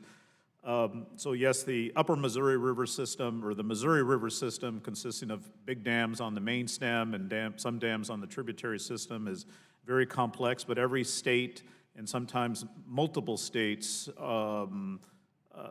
river systems flow through multiple states. So sometimes it's hard to find one partner to partner with a study, and as General Galloway said, it's time for the Corps, with their engineering and scientific know-how in the various districts in the Midwest, to do some comprehensive system-wide studies. They have the computational tools, and they have the talented staff, and they can also reach out to universities and consultants as they've done in multiple studies throughout the United States. So you first kind of have to kind of study it, look at all the benefits and what that these projects, existing authorized projects, provide, and how they were authorized, and go through a kind of a detailed planning process in a very collaborative fashion with the state stakeholders and regional stakeholders.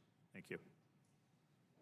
If I could add, especially for the Mississippi, definitely agree. It needs a comprehensive look, and that's going to include a really careful assessment of things that the Corps is doing now that are working against its various missions.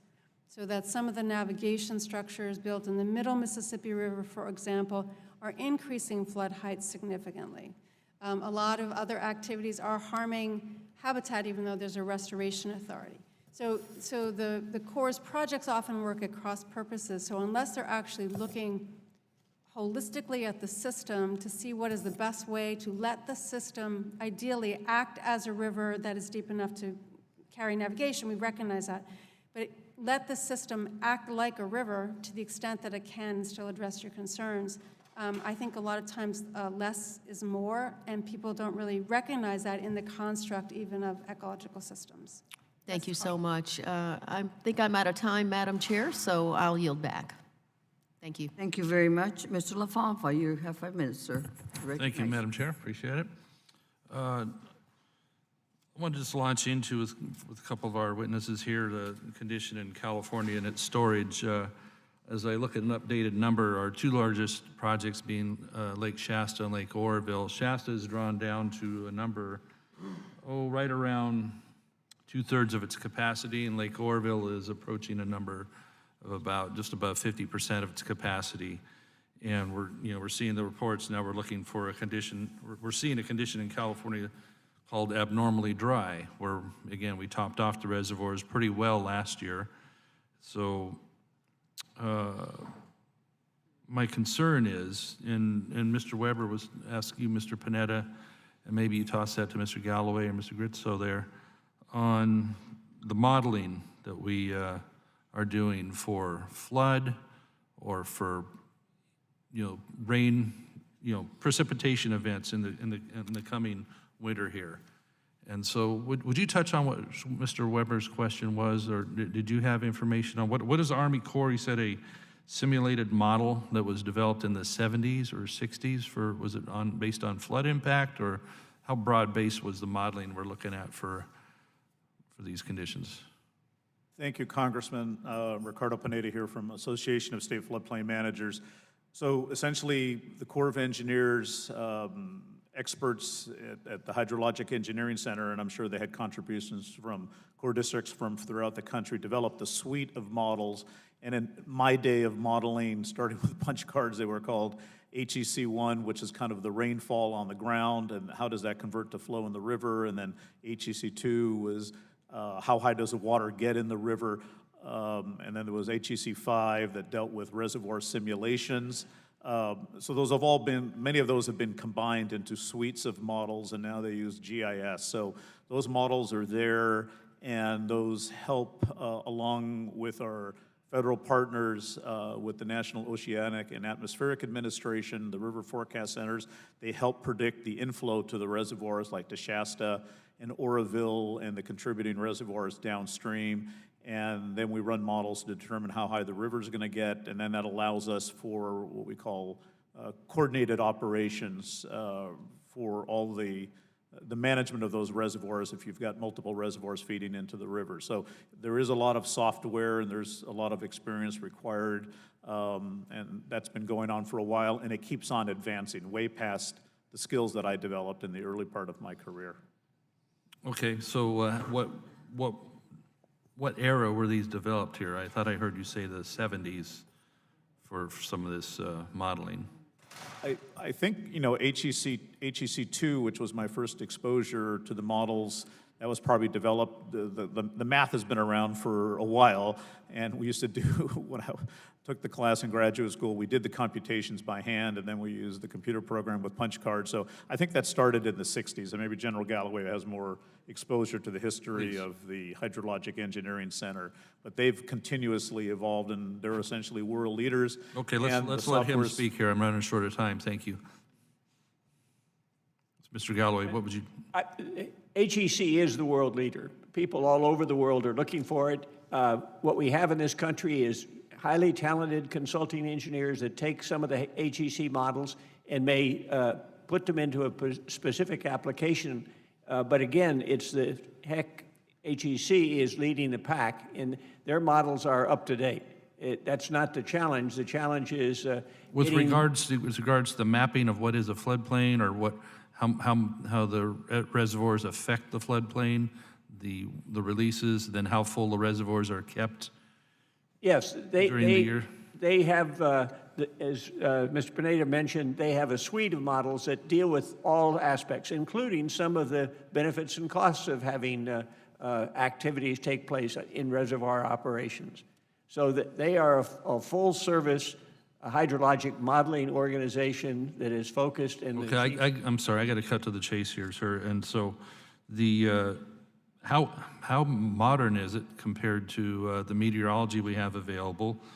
My understanding that Scripps down in San Diego has a tool to further update weather patterns and better predict how much water we can carry. My concern is we let all the water out in the fall in anticipation of we need the flood space, and we let too much water out because we have old models. We're maybe overly cautious, and I don't want to say that disrespectfully of what the flood control people have to do, but how are we going to modernize that? Mr. Kritz, I saw you nodding your head on that. Please jump in there. Yes, sir, Mr. Congressman. The computational fluid dynamic models do a very good job of modeling where the water goes once it comes out of the sky. The challenge is determining the seasonal variation of climate and the precipitation rates locally that affect the exact problem I believe you're trying to discuss.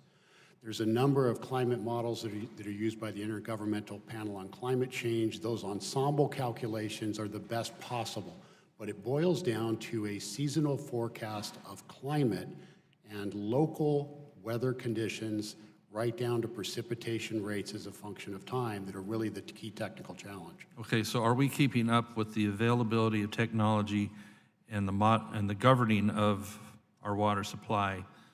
Are they staying together, or are we on the cusp of that? Yes, sir. I believe there's opportunities to make a better connection between those dots and to better integrate those systems. Are we doing those? It's something called the Forecast-Informed Reservoir Operations. I cannot speak to the details of that program. I would have to do some additional research. I got to bang through here, Mr. Pineda. Yes, sir. You mentioned forecast-informed reservoir operations.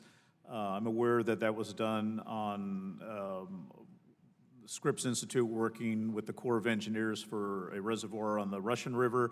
And is this something we wish to be integrating into the State Water Project full speed? I believe we currently have for the State Water Project in California forecast coordinated operations, and with the needs assessment after the Oroville Dam incident, better hydrologic forecasting for the inflow to the reservoir, which then dictates how you operate the reservoir as far into the future as you can, is definitely on our list. And the FIRO, or the Forecast Informed Reservoir Operations, has been incorporated in Folsom Dam. I wish I'd get faster answers. Thank you. I got to yield back. Thank you, Mr. Mudamalfa. We go to Ms. Fletcher. You're on for 5 minutes. Thank you very much, Chairwoman Napolitano and Ranking Member Westerman, for holding this hearing. Thank you to the witnesses for being here today.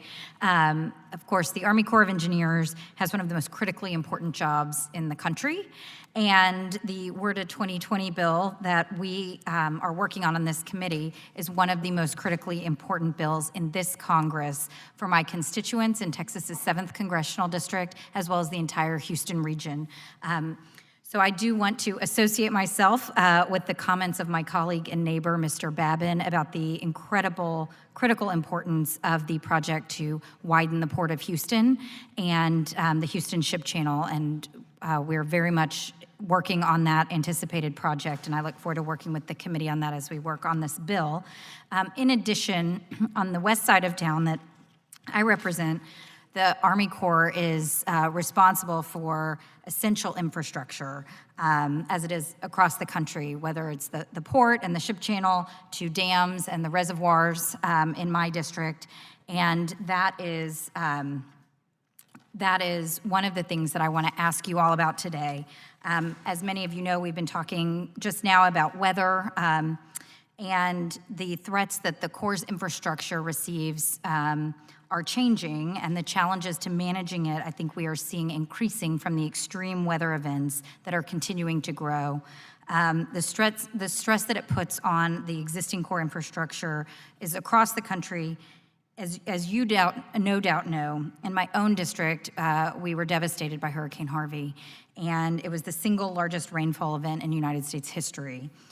We saw massive flooding, some of which took place only after the Army Corps was forced to do a controlled release from the Addicks and Barker reservoirs because the existing infrastructure could not keep up with the incredible amount of rainfall.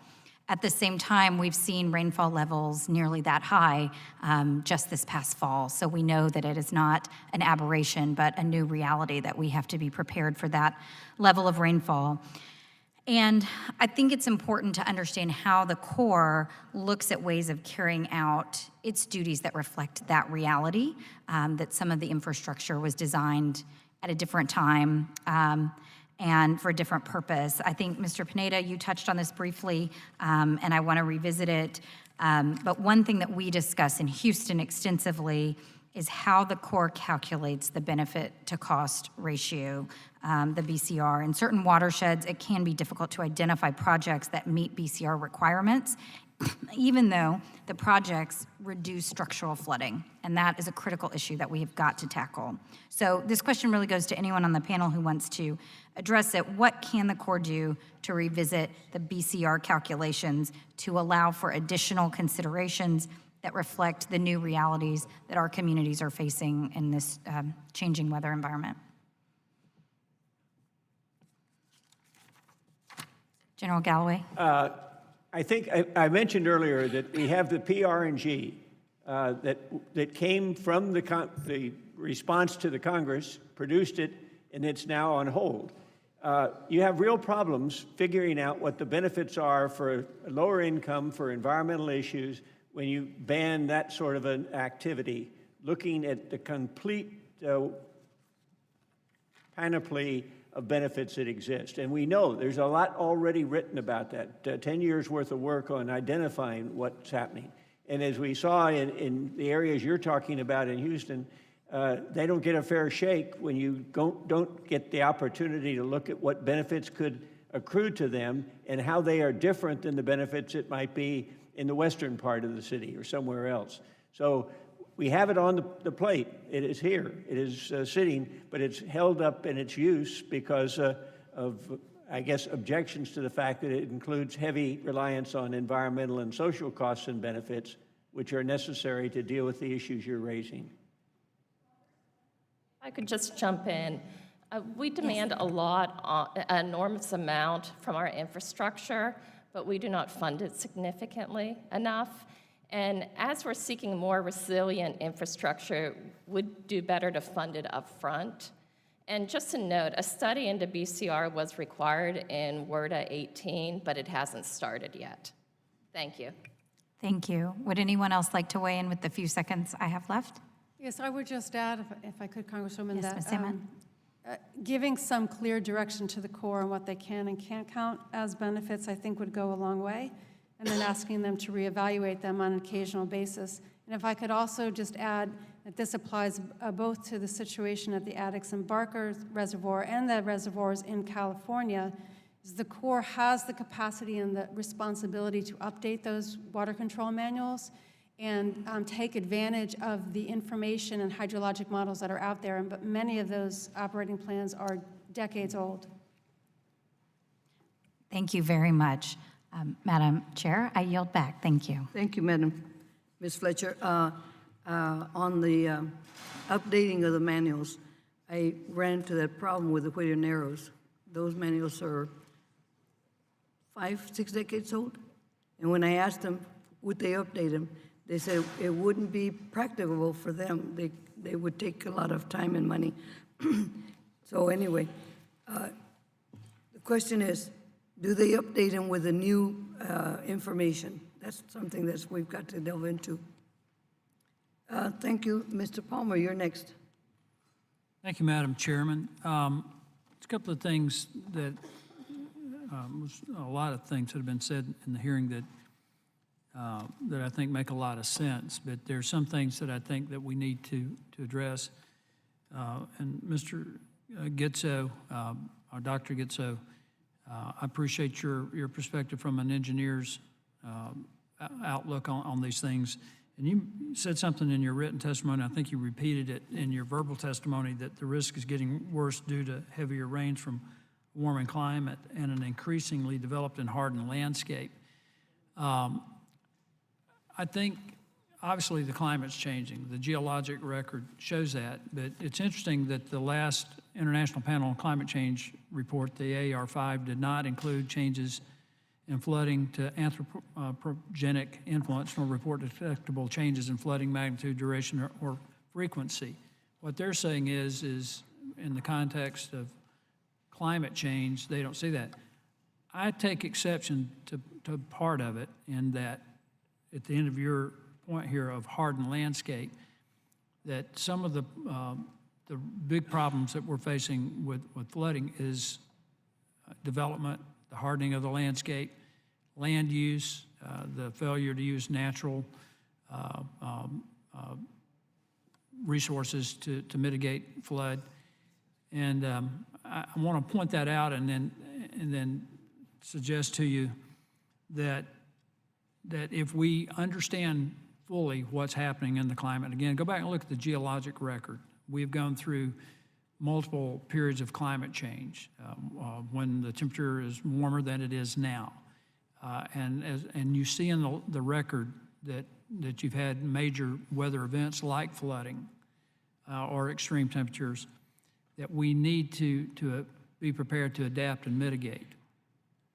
I think we have the technological ability and the engineering ability to do that, whether it's sea level rise, whether it's extreme weather. Would you like to comment on that? Well, certainly in terms of looking at individual events, it's not possible to attribute any individual event to any single effect. We know that there's a number of effects that occur. But we can say with confidence. It is a multitude of things, and that's the point that I think concerns me about the whole debate around climate change is we get so wrapped up in CO2 that we miss the other things that are actually happening that we're going to have to deal with. Go ahead. I agree. All of these things are contributors. What you could say with certainty is that warmer air holds more water, and when that warmer air releases that water, it typically comes at higher precipitation rates. That's a basic thermodynamic law. How that manifests itself in precipitation rates in different areas will strongly vary. We know the hardening of the landscape, the change in land use, and increased development are exacerbating losses significantly. So there's contributing factors, all of which lead us to the point where we have to be able to manage the change in not only the hazard and the flood hazard, but also the vulnerability to losses. If you don't properly define what's causing the change, though, it's a fairly simple engineering principle. If you get the definition wrong, the solution probably is not going to work. Yes, sir, I certainly agree with that. I think the best resource in that is the reanalysis data, the 35 years of NOAA reanalysis data that we have. We certainly should not hang our hats on 100 and 500-year events from 35 years of data. Right, and that's a great point, and that's the thing that concerns me about where we're heading, is that we're using really minuscule historic data when we need to be looking at epochs in terms of the data to prepare for this. One example of failure to mitigate, and I don't want to be disparaging toward the Corps of Engineering, but they studied building a diversion canal from the Comet River over to the Levee Bayou in Louisiana for 30 years and never put a shovel in the ground. And then we had that 100-year flood, cost us billions of dollars, lost lives, and now the Corps is building that diversion canal. That is the type of mitigation, forward-thinking mitigation and adaptation that I think we need to be doing to prepare for what we know eventually is going to occur in the terms of climate change that we can't do anything about. Madam Chairman, I thank for the time, and I yield back. Thank you, Mr. Palmer. Mr. Malinowski, your 5 minutes. Thank you, Madam Chair. Ms. Hammett, you mentioned in your written testimony the toxic algae outbreaks in Florida's coastal estuaries and elsewhere. And I was struck by that partly because I spent much of yesterday in my district in New Jersey on the banks of Lake Hopatcong, which is the largest lake in New Jersey, a place that is beloved by people in the district that I represent as a place of recreation, a place where folks spend their summers. It was mostly shut down last summer because of a harmful algae bloom outbreak. Other lakes in New Jersey experienced similar things, Bud Lake also in my district, and others. So I wanted to ask you, or any other members of the panel who might wish to comment, if you can go into any more detail on how we might be able to use the upcoming WRDA bill to tackle this challenge of harmful algae blooms that so many of us, I think, are dealing with back home. Well, it's definitely a complicated problem, for sure. I think from the Corps' perspective across the country, it seems, from my perspective, if you really, this goes back to the value, that multiple value of natural infrastructure, that if you have robust wetland systems, you have healthy small streams feeding into those systems, and you have rivers that function the way, or at least attempt to mimic the way that they historically have functioned, that a lot, not everything, but a lot of the problem with algae blooms will actually wind up being assimilated through the wetland system itself and help ameliorate that disaster, and not also by holding more water on the landscape will keep runoff from coming down all at once and creating, massive algae blooms at one time. So I think from the Corps' perspective is protecting the wetlands that we have, restoring those that have been degraded, and mainstreaming use of natural infrastructure as the approach to addressing our flood problems will go a long way to addressing some of those problems. It definitely won't solve it all, though. Okay. And any other comments from anyone on the panel? Maybe just staying on this subject then for a moment, if you could maybe say a little bit about the role that a changing climate has played in creating these outbreaks. I mean, my understanding, at least talking to local folks who manage these lakes in New Jersey, is that the harmful bacteria have generally been killed over cold winters, and that's not happening anymore simply because the temperature has been warming. Is that a fair assessment, would you say? That's my understanding. I'm not quite an expert in that, but on top of the that issue of temperature, which definitely plays into the situation, climate change with increasing floods and increasing runoff and faster storms, you're getting larger influxes into the system as well to begin with, and then you have to deal with what the water temperature will or will not address. Thank you.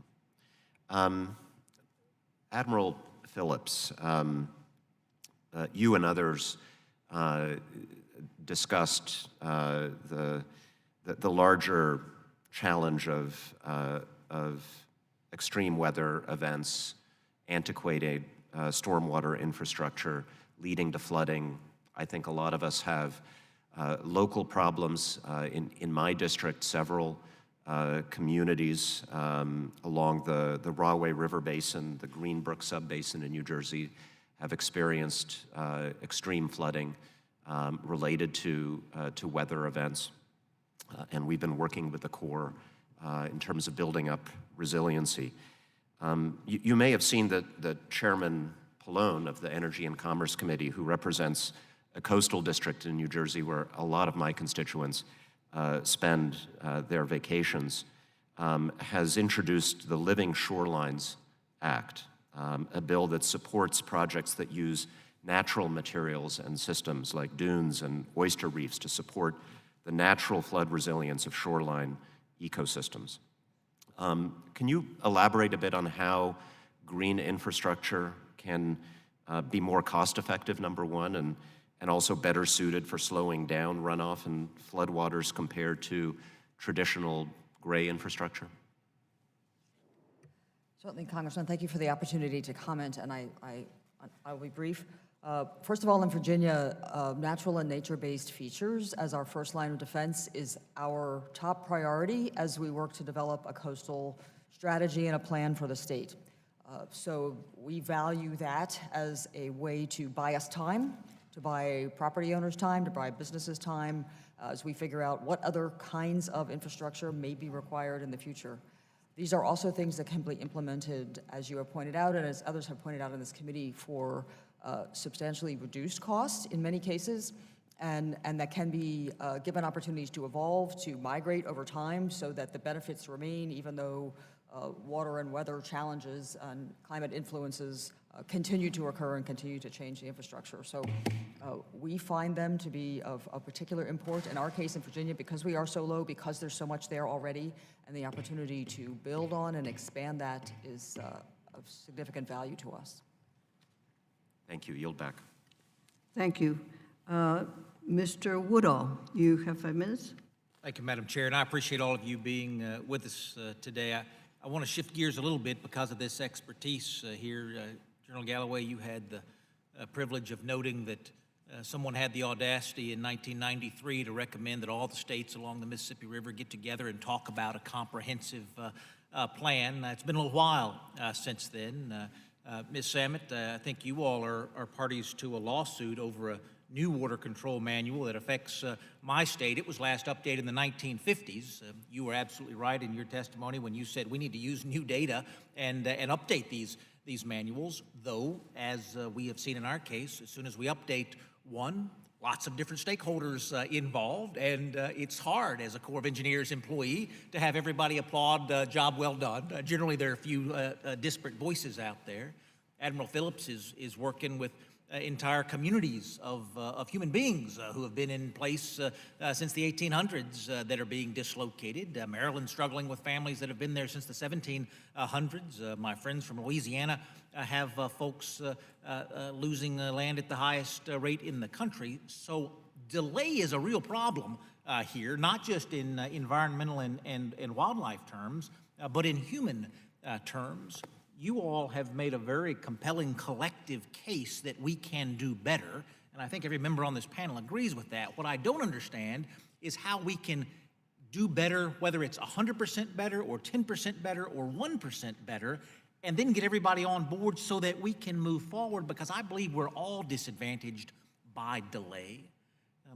Hearing the collective support for using our very best science for resiliency planning, how can I move the timeline forward? How can I bring this panel together to avoid that next lawsuit? Not because folks don't have a right to say this was wrong, but because certainty advantages us all.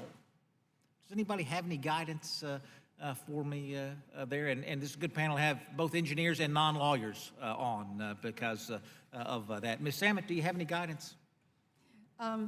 Yes, I do, and yes, we are suing over the water control manual, so that everybody is aware. There are a couple of things.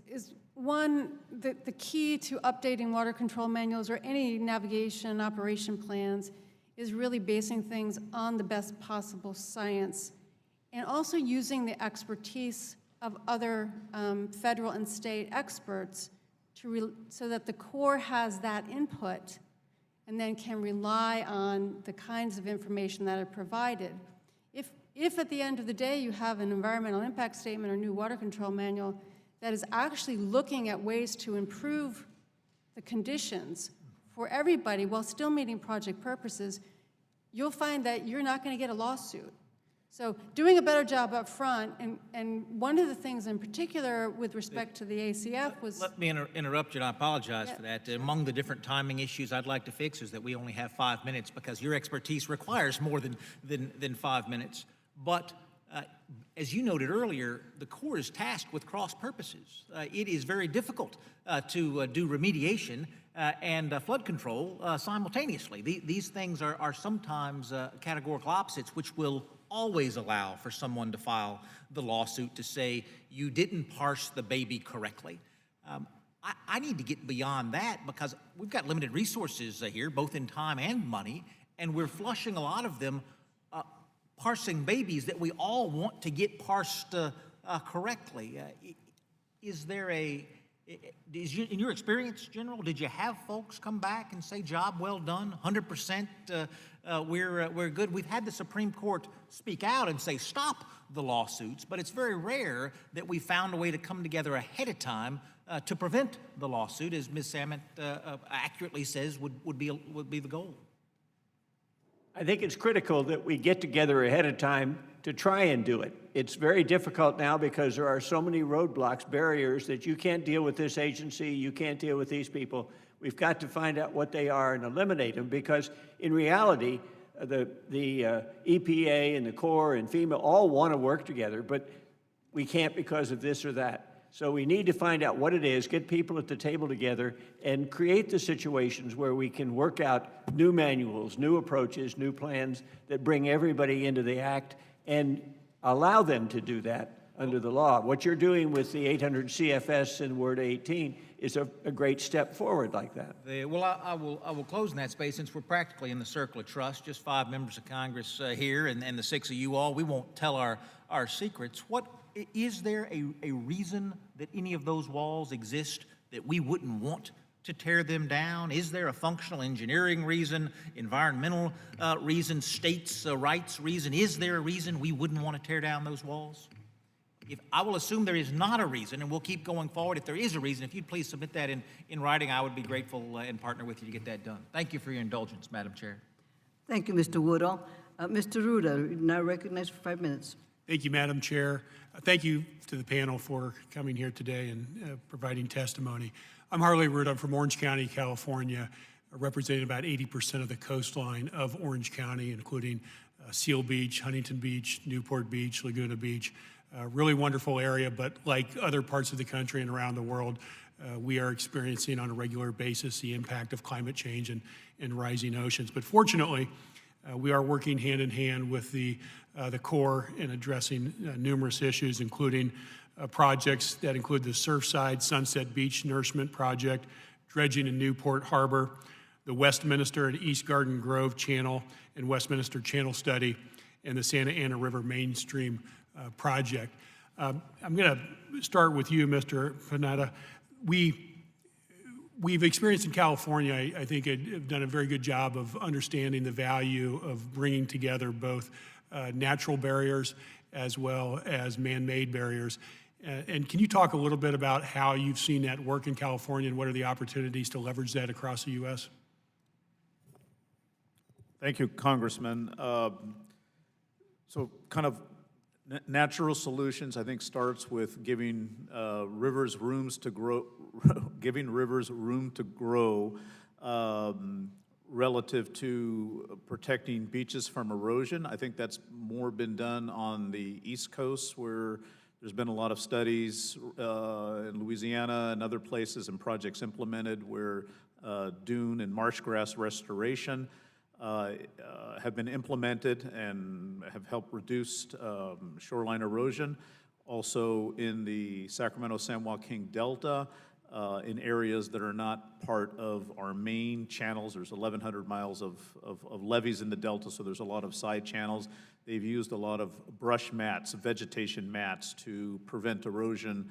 And many times, once you put those adjacent to the levee, these aren't core levees, so we have a little bit more flexibility, they attract sediment, and then vegetation grows and provides erosion protection. So those are a few examples of nature-based solutions.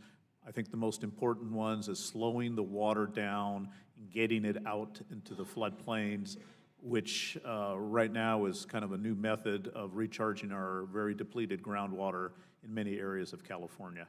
In many cases, these use of natural infrastructure is actually more effective and less expensive than man-made structures. Is that correct? Generally so. I think the issue becomes, and General Galloway and some of the other people on the panel could comment, put your engineer stamp on some of the nature-based approaches sometimes may be a difficult thing. So we need to kind of get over that kind of hurdle. So, but they generally are less costly and they can be very, very effective. And General Galloway and Mrs. Simet, am I pronouncing that correctly? Thank you. For the two of you, and this is closely aligned with that question I just had, is mitigation. Right now, the Army Corps is meeting 58% of its required annual mitigation, which means 42% is not being met. Can you elaborate a little bit as to what that impact means for our ability to address properly the issues we're trying to handle? I can only say, I'm not familiar with where those are not taking place, but it's very clear that, and this has happened over a long period of time, that when you get into a priority list, there's either a shortage of dollars or there's a shortage of time, that tends to slip. There's a push for the concrete to go in, but there's not the push for nature-based or mitigation projects to go, simply because you can see the results of the concrete. You can have a ribbon cutting, but the others are going to take several years to do. And they may be wonderful when they get there, but people are still skeptical. And it becomes an issue of dealing with the skepticism of those that may control or influence the decisions. Mrs. Simet, as well, just very briefly. Yes, I would also say, I mean, by not doing the mitigation, you're actually losing the resilience that we're all talking about trying to increase. Mitigation is just going to take you, if it works, take you to zero, or no net loss, or no loss of systems. And the Corps, unfortunately, has a history of not prioritizing mitigation as it should, and also in some cases for long-standing operation projects, they're not actually implementing or requiring mitigation at all. Great. Thank you very much, and I yield back. Thank you. Thank you, Mr. Ruda. And Ms. Gonzalez-Colon, you're on for 5 minutes. Thank you, Madam Chair. Today is the 526th anniversary of Europeans arriving to America, specifically Puerto Rico. And still, 2 years ago, a major disaster made many in the USA discover that Puerto Rico was part of America. Still, two years after that, we're still struggling with many of the laws regarding mitigation and flood in Puerto Rico, and without adding the beach erosion, which is a big issue around the island. I actually got several suggestions to the new amendment to the Water Act, specifically with the Corps of Engineers, when we talk about the limits of what can be completed as a long-term project and an immediate one. One of the issues is that for projects authorized under the Bipartisan Budget Act and the supplementals regarding acquisition of lands, easements, right-of-ways, relocation, disposal areas, that now can allow non-federal sponsors or municipalities or even states may request that the Corps perform acquisition required on their behalf. The full federal share allows this to be done directly through or throughout the allowance made by the Bipartisan Act. And this is one of the main issues we got back home when we were looking to the $2.5 billion that is being allocated just for mitigation under the Corps of Engineers. But yet, the local non-federal sponsors got several problems to actually manage to get the money because of this.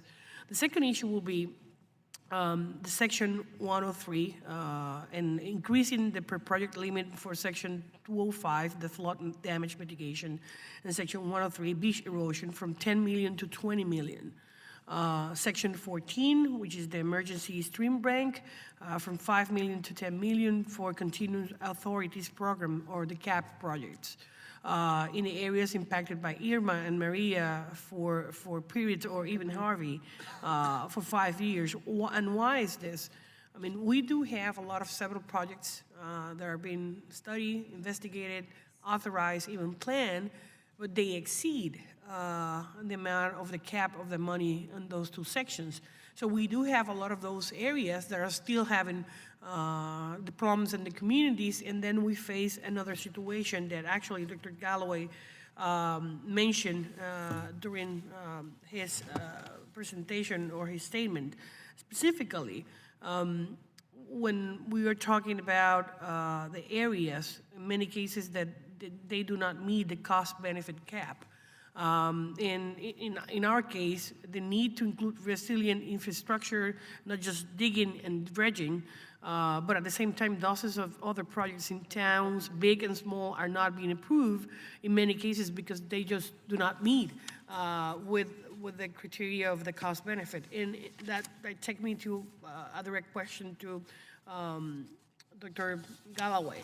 And in your testimony, you know that continuing reliance primarily on economic justification of projects make it difficult for those in rural and low-income areas to justify projects that will give them considerable social and health benefits, and that a broader range of factors should be considered in project justification. I totally agree with you.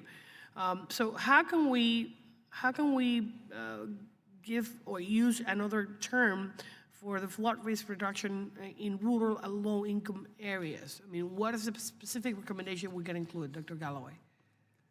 The specific accommodation is to move back to the PRNG, which gives greater flexibility to considering health and other social costs and benefits of projects, and where you can identify the project as a whole and find that there is a social benefit that rises to the same level as an economic benefit.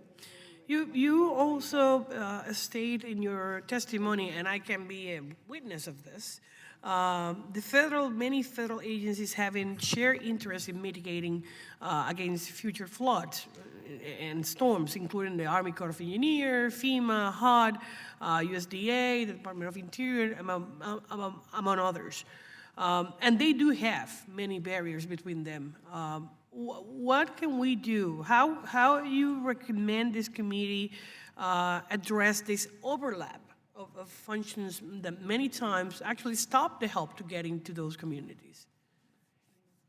I've watched this for many years, and it goes back to the '93 flood and all the floods that have been since. And the agencies go out and want to accomplish the work. Their lines are very narrow. What we don't do is at the end of the operation come back and say, what could we have done better? What is in the report on the event, in the recovery, what could we have done better? What barriers should we knock down? And how could we, for example, have HUD and the Corps of Engineers work together using an exchange of money that would be authorized by the Congress? Thank you, and thank you the rest of the witness. I will submit the rest of my recommendations and questions for the record. Thank you, Madam Chair. Thank you, Ms. Gonzalez-Colon. We'll go to Ms. Espaillat. Thank you, Madam Chair, and thank you to the witnesses for being here today. Exactly 7 years ago, New York City was recovering from the worst natural disaster in its history, Superstorm Sandy. The storm just didn't cause flooding in predictable low-lying areas such as the Rockaways or the South Shore of Staten Island. It also brought up seawater into downtown Manhattan and the financial district. I never forget the photograph of half the southern part of Manhattan being dark without energy. And in my district, in East Harlem, a comparatively low-lying area, they also saw severe flooding, the likes of which residents had never experienced in a generation. New York is still working through repairing the damage the storm caused to our infrastructure, particularly subway tunnels under the East River and long-neglected bulkheads and seawalls. But the truth is, climate change is real, and the likelihood that we'll see another Sandy in the next few years is uncomfortably high. Historic flooding is happening everywhere, as many of my colleagues have reported. We just saw the newspaper accounts of what's happening in Venice, Italy. Many of the streets flooded at record high. But I fear the approach to all of this is too piecemeal. Oftentimes, the answer is to addressing this climate crisis is based on upfront costs rather than long-term savings. Meanwhile, we'll end up spending billions of dollars rebuilding standards that don't foresee the worsening of the climate over the coming years. Currently, the Army Corps of Engineers is looking into ways to protect New York City's harbor.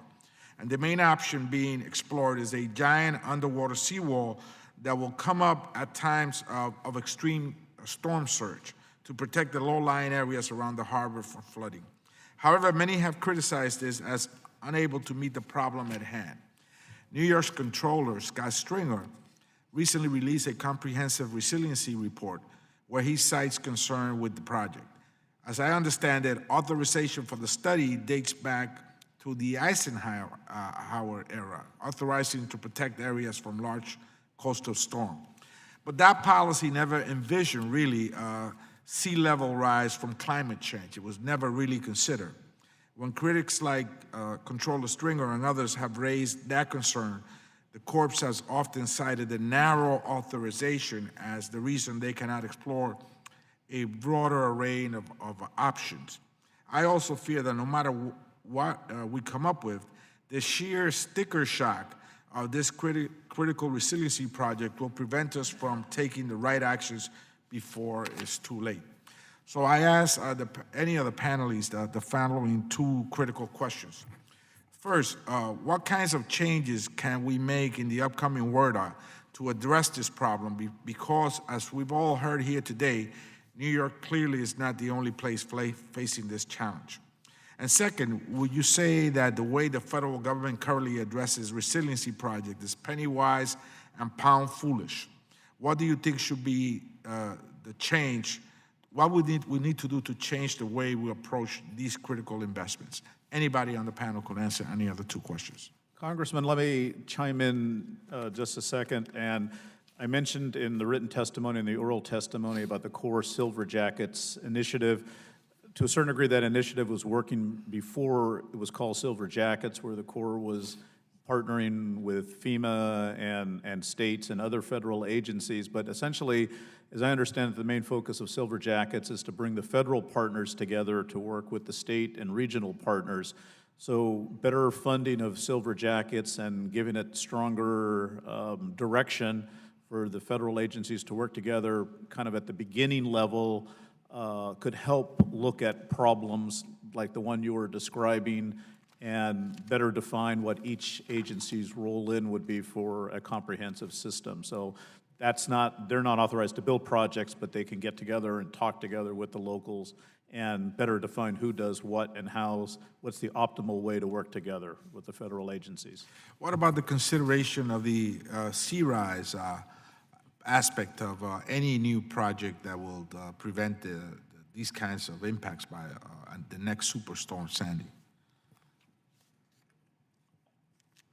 Congressman, being from Maryland, where, as you know, we have the Eastern Shore across the Chesapeake Bay Bridge, and it is facing the tremendous problems with sea level rise. What that does, in each and every day, it gives us new benefits and new costs of having to deal with this. I think in the case of New York City, that is the challenge going back to how you establish the benefit-cost ratio. If, in fact, you only include those things that make great economic sense, and that's not to say you shouldn't consider that, but if you're not considering that the people that live in these areas, that the people are part of the solution, the people need to be protected, there needs to be something done for them, you're never going to get that kind of a project in a low-income area funded. It's got to have the support of what is in this PRNG that says you can consider that's as important, that health and welfare is going to be as important as having a robust city, but we need to do them both. Thank you, Madam Chair. Thank you, Mr. Espaillat. Ms. Finkenauer, you have 5 minutes.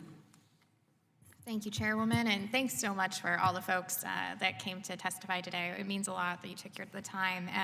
I know, Dr. Galloway, in your testimony, as we look to make meaningful investments in resilient infrastructure, one of the barriers that you mention in your testimony are policies that make it harder for federal agencies as well as cities and states to work together on solutions. Many of the communities in my district have flood control projects that were funded by the Army Corps of Engineers, but some are now struggling to get federal assistance to make improvements or repairs in these projects. For example, the city of Waterloo was actually just disqualified for a FEMA hazard mitigation grant to upgrade their lift station or build a new levee around their riverfront stadium because it's part of an existing levee system that was constructed by the Army Corps. I understand that the city is responsible for the costs associated with the operation and maintenance of this project, but blocking federal financing from going towards important flood project infrastructure doesn't make sense. Mr. Galloway, how would lifting this prohibition and allowing communities like Waterloo to use federal grants to upgrade Army Corps flood control projects help promote investments in resiliency? It is a move towards common sense. And when you talk to the agencies, and we've gone around Washington, we've gone around these communities where it is a problem, we're told the same thing. We would like to help, but we can't. That we'd like to get together, but we can't. The silo does exist. And the people are very busy, so they don't necessarily walk across the street to see, even in their own community, another agency, stormwater versus flood control. The way it's got to be is something has to be in the culture of resilience. It says you want to work together. When you find a way that prevents you, something that prevents you from doing that, let us know and we'll track it down.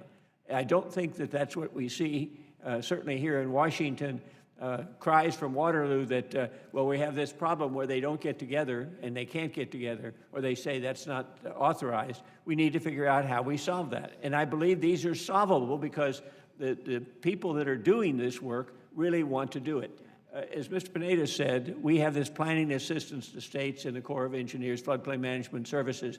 Back in 2005, right before Katrina, the Assistant Secretary of the Army and FEMA were together in Alaska for a conference, and they said, we really need to get more money into this so we can get out and help people solve these problems, work them.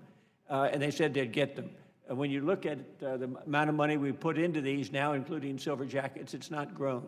We've got to find a way to get the help to the people, to help them solve the problem together, and then move ahead with what is a more logical approach to some of these issues. Absolutely, and I'd love to open this up to, I just have a few minutes left, so if anybody wants to jump in, if you can touch on, what would this change mean, and what would that impact feel like for our smaller and our rural communities that a place like Iowa 1, where I represent, has quite a few of? Congressman Finkenauer, I'll jump in, please. Thank you for the opportunity, and I understand the timeline. So in coastal Virginia, we have a number of underserved, lower-income communities who are parts of cities who are working very hard to try to find solutions to deal with their flood-impacted future. And what we're finding is that in some cases, one agency's cost-benefit analysis, HUD, under the CDBG program, will meet cost-benefit that will support these communities and allow us to do work in these communities using that opportunity, whereas an Army Corps cost-benefit for the same kinds of circumstances will not. So the challenge is, how do we pull together the nuances of whatever HUD is using that allows us to get an adequate cost-benefit and apply it to core projects in a way that perhaps we develop some sort of shared system where different agencies are allowed to come together. It's disappointing to hear that CDBG money is prevented from supporting Army Corps projects. That's not helpful because those are key critical opportunities available to underserved communities that we, at least in Virginia, take a lot of advantage of, and so do other coastal communities. Thank Absolutely. Well, thank you, everybody. I really appreciate it. And with that, I yield back. Thank you, Ms. Finkenauer. Ms. Wilson, you have 5 minutes. Recognized. Thank you, Madam Chair.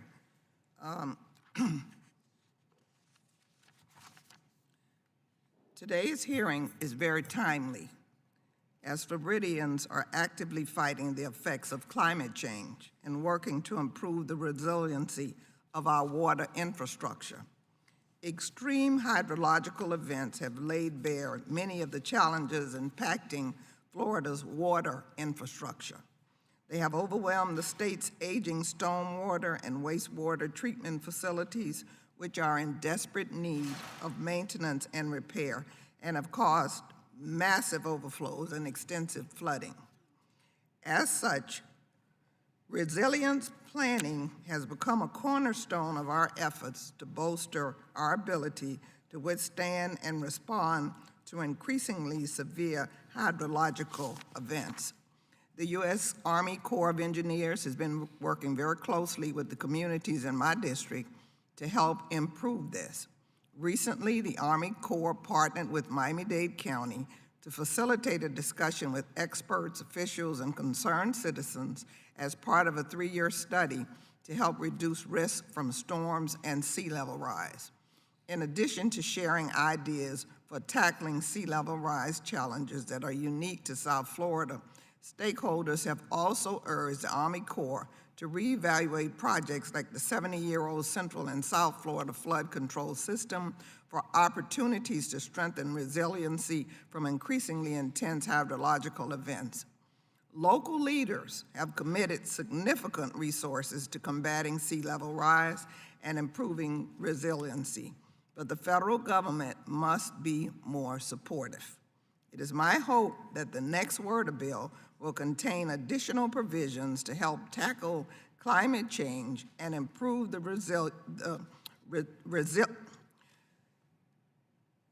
resilience of vulnerable communities like those in South Florida.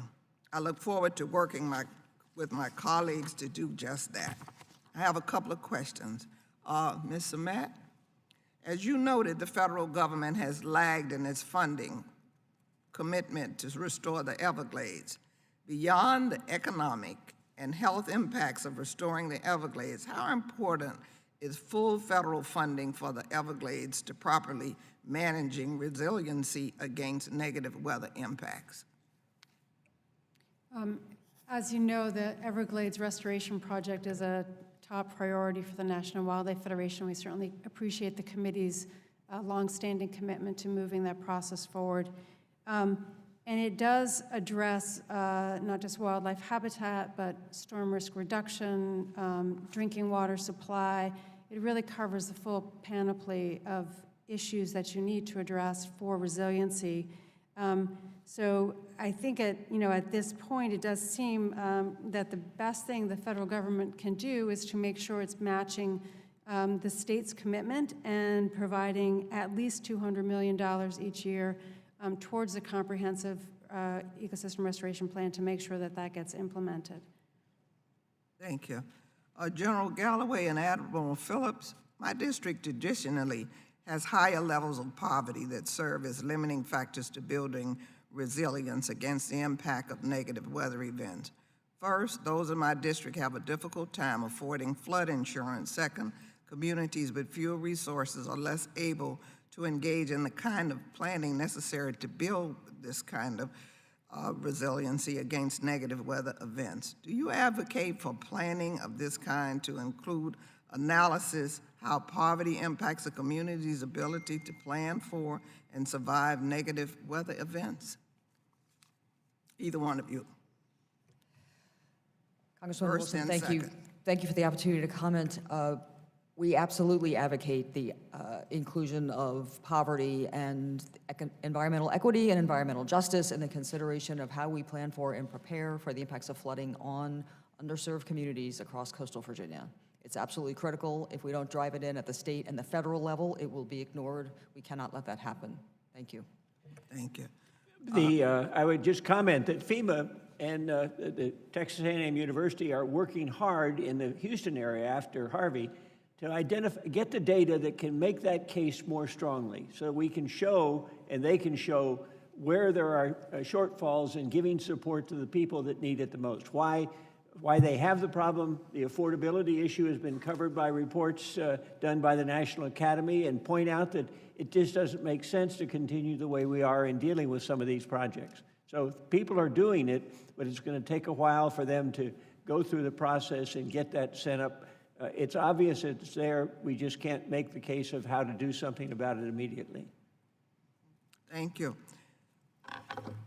Mr. Pineda, you suggest in your testimony that any new federal taxpayer funding program for flood risk associated with levees be reserved for top performers. How would you suggest budget-strapped communities meet your top performance criteria while balancing other needs? Should the Congress allocate additional funding for planning and performance?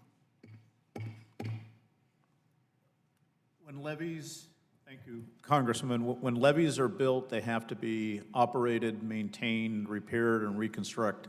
We have to enter into an agreement with the Corps of Engineers to provide those services, OM, R&R. And so we have to think, when we build new levees, we have to think of the long-term operations and maintenance costs and repair and reconstruction. So that has to kind of go into the local planning process. You know, there is a cost share for new projects, new studies. PL 8499, usually it's just the lands, easements, and rights of way. So we want to, the association and groups across the country want to make sure our levee system is as safe as ever, and that means the locals taking the responsibility to appropriately operate, maintain, repair, and reconstruct, and seek the assistance of the federal agencies. Thank you. And I yield back. Thank you, Ms. Frederica Wilson.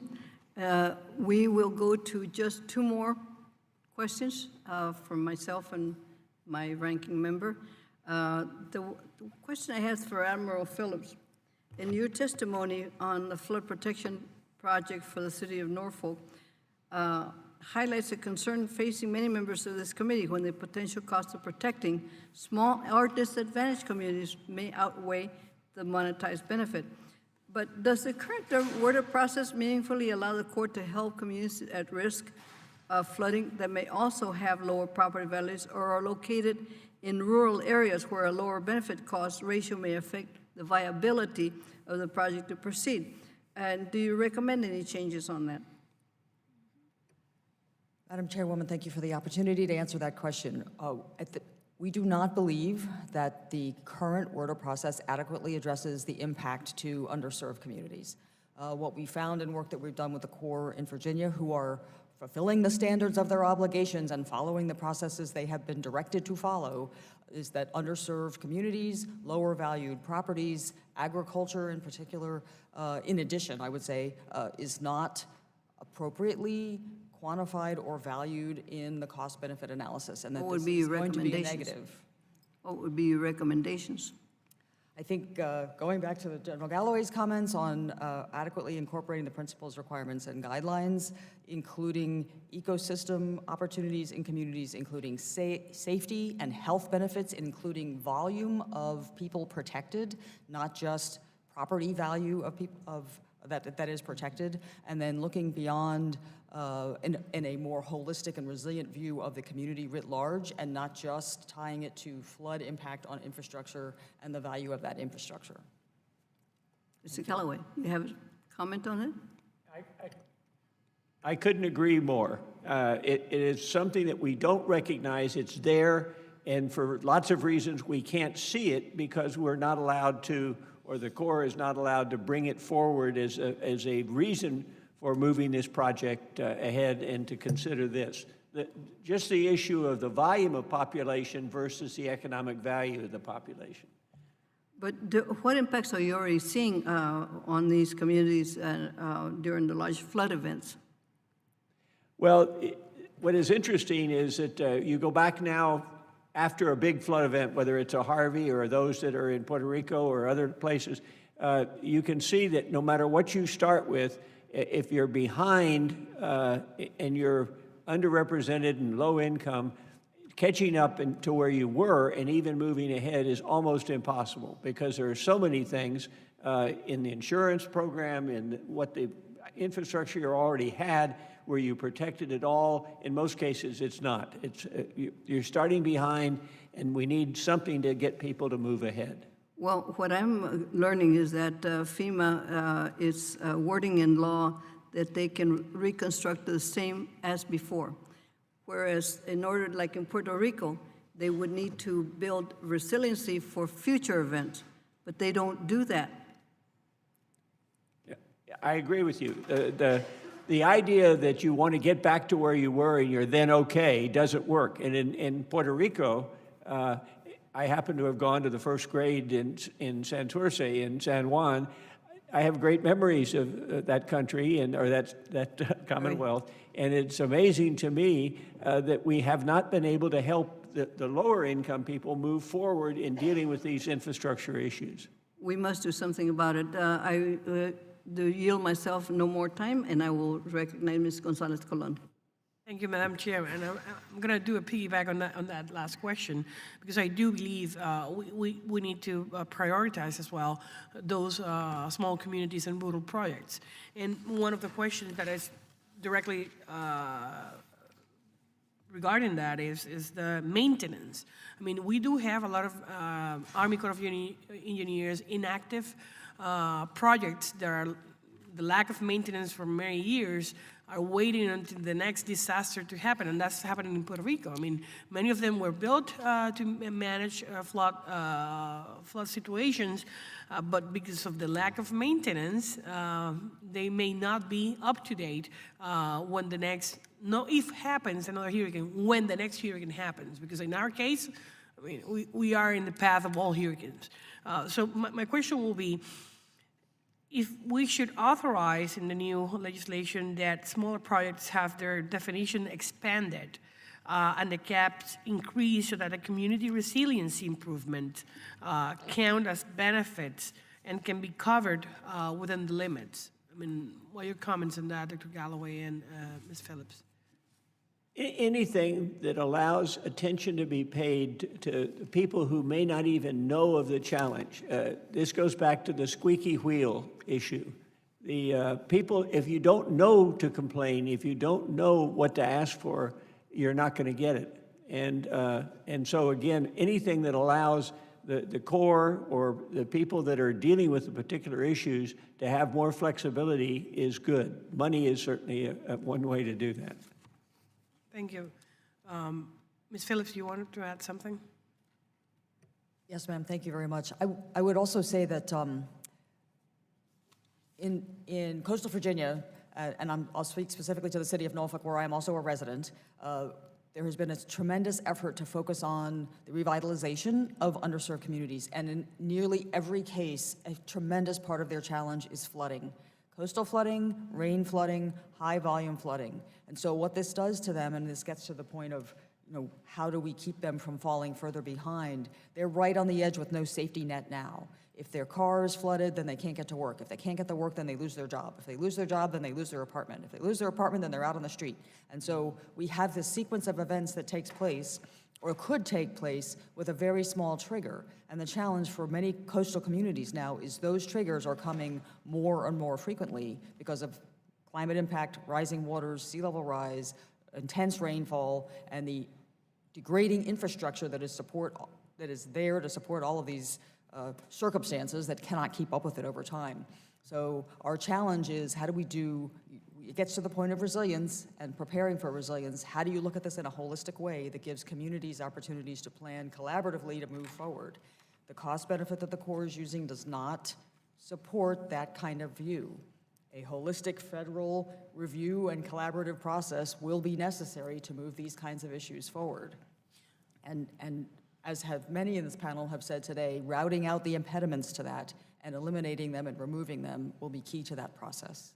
Thank you. And before yielding back, I want to just notice, Mr. Grizzo, I read about the Milan, or as we say in Puerto Rico, Milan pharmaceutical, getting ahead of the hurricanes, but because of the resiliency programs you implemented there, so the facility would withstand the winds of the hurricane. And I'm glad that facility did not suffer. And as you notice in your website, I think it's important. I mean, 54% of the economy of the island is pharmaceutical industry.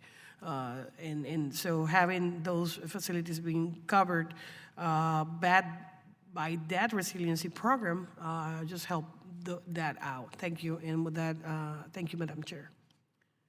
Thank you, ma'am. So far, we've had tremendous input from you, and I think some of our members are very glad that we had this hearing, because it sheds light on some of the things that we need to look at.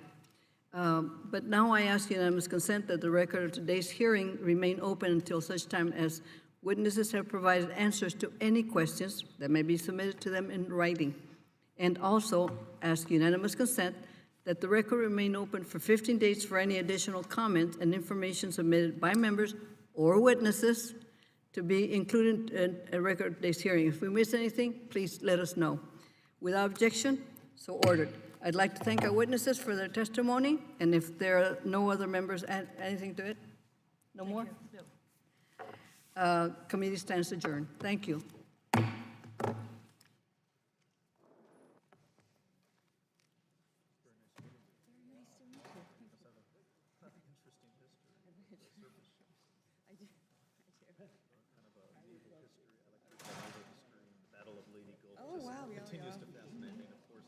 midway, and critics of the new movie, with a little I haven't seen the historical movie. inaccuracies. Oh, it tells a good story, but it's some little, when you're kind of one thing that's when you're not a right. street When you're- buff on it, you fixate on the torpedo bomb.